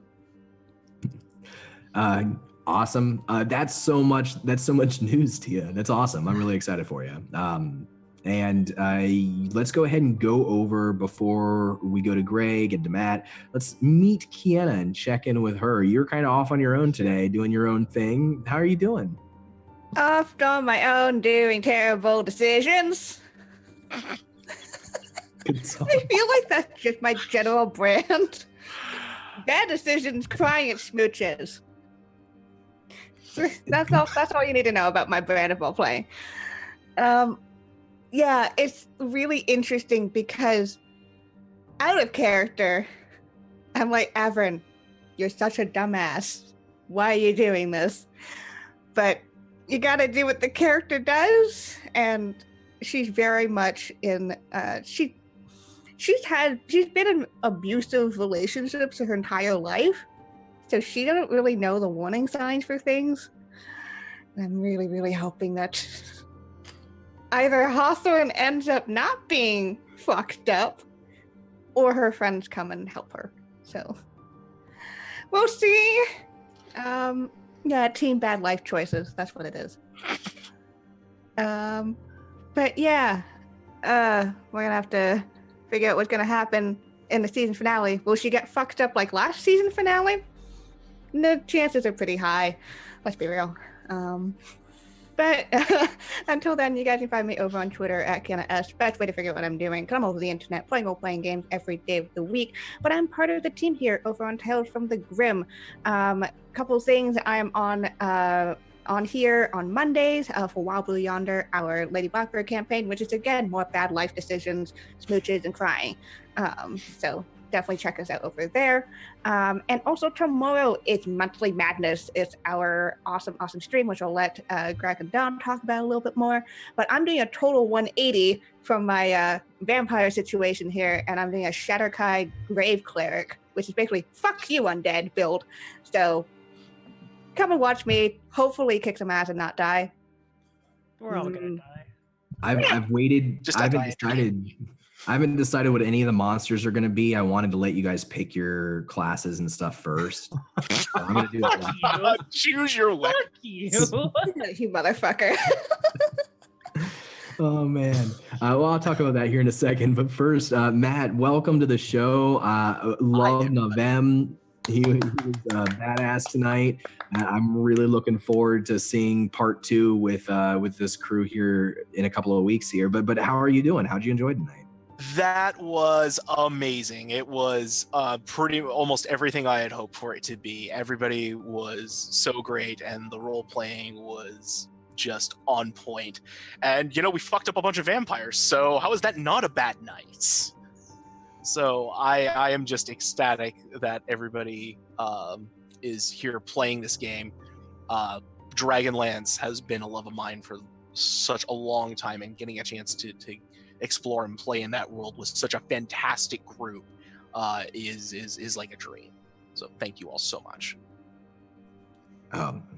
Thank you for making it possible, and for bringing Navem and his story into things, and we'll see how that kind of comes into play more. Yeah, there's some layers and depth there that I'm looking forward to unwrapping for folks here. You've seen some bits and pieces, and I'm certain there are some suspicions, but I'll let you folks stew in that for a little while longer. Yeah, just 2 weeks. Just 2 weeks. Yeah, just a couple more weeks. It's fine. Is it Wednesday yet? Yeah. When's Wednesday? Yeah, I'm very happy. And when I was telling the folks, the rest of the cast, that you were joining the show, and the thing that I told him was like, look, Matt I think Matt, you know more about Dragonlance than I do. Like, you really know Dragonlance, and so I was really excited to have you on the show. Oh, you're making me blush. No, I couldn't. No, what you brought, like the knowledge of the lore and the way that you tied it into what we're already doing, very exciting for me as a DM. I love that. That's my favorite kind of thing for a player to come in with. So I'm really excited for part 2. And Navem again kicks some ass. He was a great build to bring in tonight. Yeah, I know. I'm gonna figure you the fuck out, Mister. You'll try. I'm gonna. Oh, you won't see it coming till the very last possible second. I'm waiting for it. That's the best way to play D&D. So before I send it over to Greg to wrap us up tonight, a couple of things. We mentioned it already, but tomorrow night at 7 p.m. Eastern Standard Time is Monthly Madness. This is our first Monthly Madness. I'm running this game, and each month will be different. We kind of crowdsourced, let everybody in our Discord vote on what game they wanted, and they chose Castle Ravenloft, the meat grinder. So tomorrow we will have 12 of us in there. It is Castlevania inspired. So expect power-ups and lots of craziness, people eating pot roasts to heal. It's going to be super intense, and I'm going to try very hard in 3 hours to kill 11 people. So chat, if you want to support us, show up tomorrow night, 7 p.m. Eastern Standard Time. Any money we raise tomorrow is going to the casts of the channel, all the casts of the channel. That way we can kind of give them back. This is our first ability to kind of pay back for their time, their creativity, their cosplay, as people spend money on costumes. So it's just it's our first step, and we're really excited about it because every month it's going to be something different and crowdsourced by the audience. I'm excited to do it. I felt like tonight's Vampire Slaughter was a nice warm-up, but I am not going to be going so easy on folks tomorrow. Excuse me? Before I toss it over to Greg, we do have a little bit more business to deal with. This is the business of who goes up and who goes down. I need you all to make me corruption saving throws. And I'll let you, Navem, if you want to roll this, you're welcome to. You know, I will this time. It's just to be one of the crew. May I please use my Die Hard dice to make my corruption saves? Yes. That's an 11. Plus. Yeah, I added my charisma, so 14. 14. All right, and let's see, how did everybody else do? Not so well. All right, so it's been a dark night. It's been a dark night. Of course, This feels right. Nobody's complaining. They're just like, yeah, okay. It feels right. So these are the votes from all the polls for us hitting our support in chat. Thank you very much. Here is how you voted. The light still shines. Honoria and Rook Own. You both gain protection from the corruption of the Shadow Realm. I think this is the first time Honoria. This is the first ever I've ever gotten. So, and you actually keep yours, Honoria, because a 14 is just enough to save from corruption this episode. Thanks. Rookone, you fail your save, but the protection from today protects you from gaining corruption. Meanwhile, the Eye of Nutari, which character will be corrupted? It had to be Avrin. She ate a noble knight today and compromised her ethics and morality in some major ways over the past couple of episodes. Roll me 1d8.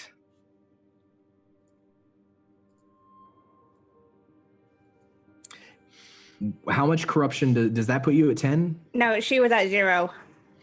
Oh, and you have one light still shines, so that actually cancels that out. I would have canceled out the charisma saving throw one because I failed that. Okay. So we'll keep that 8 then, since you didn't take the first D8. And you have 7 corruption now. Mm-hmm. This is our subscriber poll, our final poll. Which character will fight back against corruption? This is the character that's going to lose corruption. And Rookone and Avrin, let me refresh this, make sure. Yeah, Rookone and Avrin, you both won this. So both of you roll me a D8.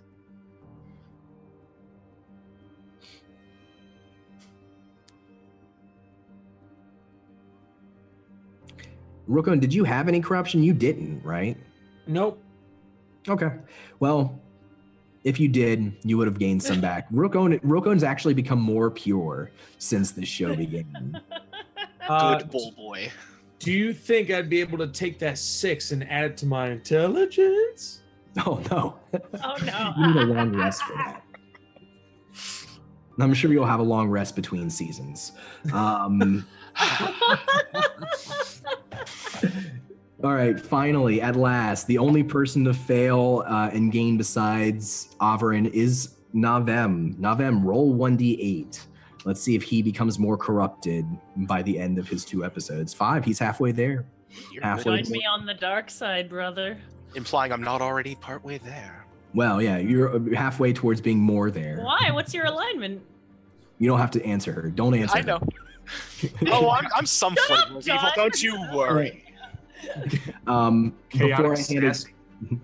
Before I hand it over to Greg, the last thing I'll say is, guys, between episodes, you all level up. And in doing so, because of hitting certain benchmarks, you all also gain the benefits of a short rest. No, I'm kidding. It's a long rest. It's a long rest. So do all the intelligence come back at like the 8-hour mark, or do I get a little bit back? Oh, that's a good question. You know what? Yeah, Rookone, we'll say you gain half of it back, because I like the idea of you gradually coming back, and it's something. We'll be right back, friends.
And if you can hear me, we're going back. 3, 2. We're back. We are back. So, long story short, Rookon, you gain 3 of your intelligence back. You will actually have to rest, take an actual long rest to gain the rest of it back. It's something about that moment with Alvin's Shortlock Hammerfist. So, all of you gain a level. All of you gain the benefits of a long rest for our finale next week. Rookon, you gain 3 intelligence. And that's all I have. I'm really looking forward to it. Love tonight. Really looking forward to tomorrow. Definitely come out at 7 p.m. Eastern Standard Time for Monthly Madness. And I'm going to give it over to Greg. Hey, Greg. Hey, hello, friends. Had a great time tonight. Fantastic. A lot of fantastic moments with all the cast. Matt, thank you so much for being here. I love the character. Absolutely fantastic. Loved him from the jump. And it was great. Really good session. Really enjoyed it. Please check us out tomorrow for Monthly Madness, everybody. And always remember the Die Hard Dice is also our sponsor. So please, I will send up the link in chat one more time. If you haven't gone over to pick up some dice recently or even look at them, holy smokes. They've got the new, what is it called? Killer Frost, I think, is the new set they just dropped. It is fantastic. Also, look out for a giveaway, maybe with our finale. Sir Reardon's got his own dice if you want to see him. We'll see. Anywho, yeah, make sure that you show up for that. And then I was asked to give a little bit of hints about Mad Max. Mad Max is going to be a community event. So make sure you join the Discord below so you will know when we are jumping into our cars. And I will let you know this for Mad Max. Find yourself a driver or find yourself somebody to ride in the shotgun. Because when you go into the wasteland, you're going in 2 by 2, hands of blue. So I need 1 driver and 1 gunner, and you'll be entering Apocalypse Radio. So Mad Max is on its way. Everybody, can't wait to see you tomorrow night. Please drop by. I will be going in first and ultimately leaving first. Let's see. Either way, as the campfire goes down, there's only one thing left to say. You can't always roll nat 20s unless you've got absolution. But you can always role play. We'll see you all later.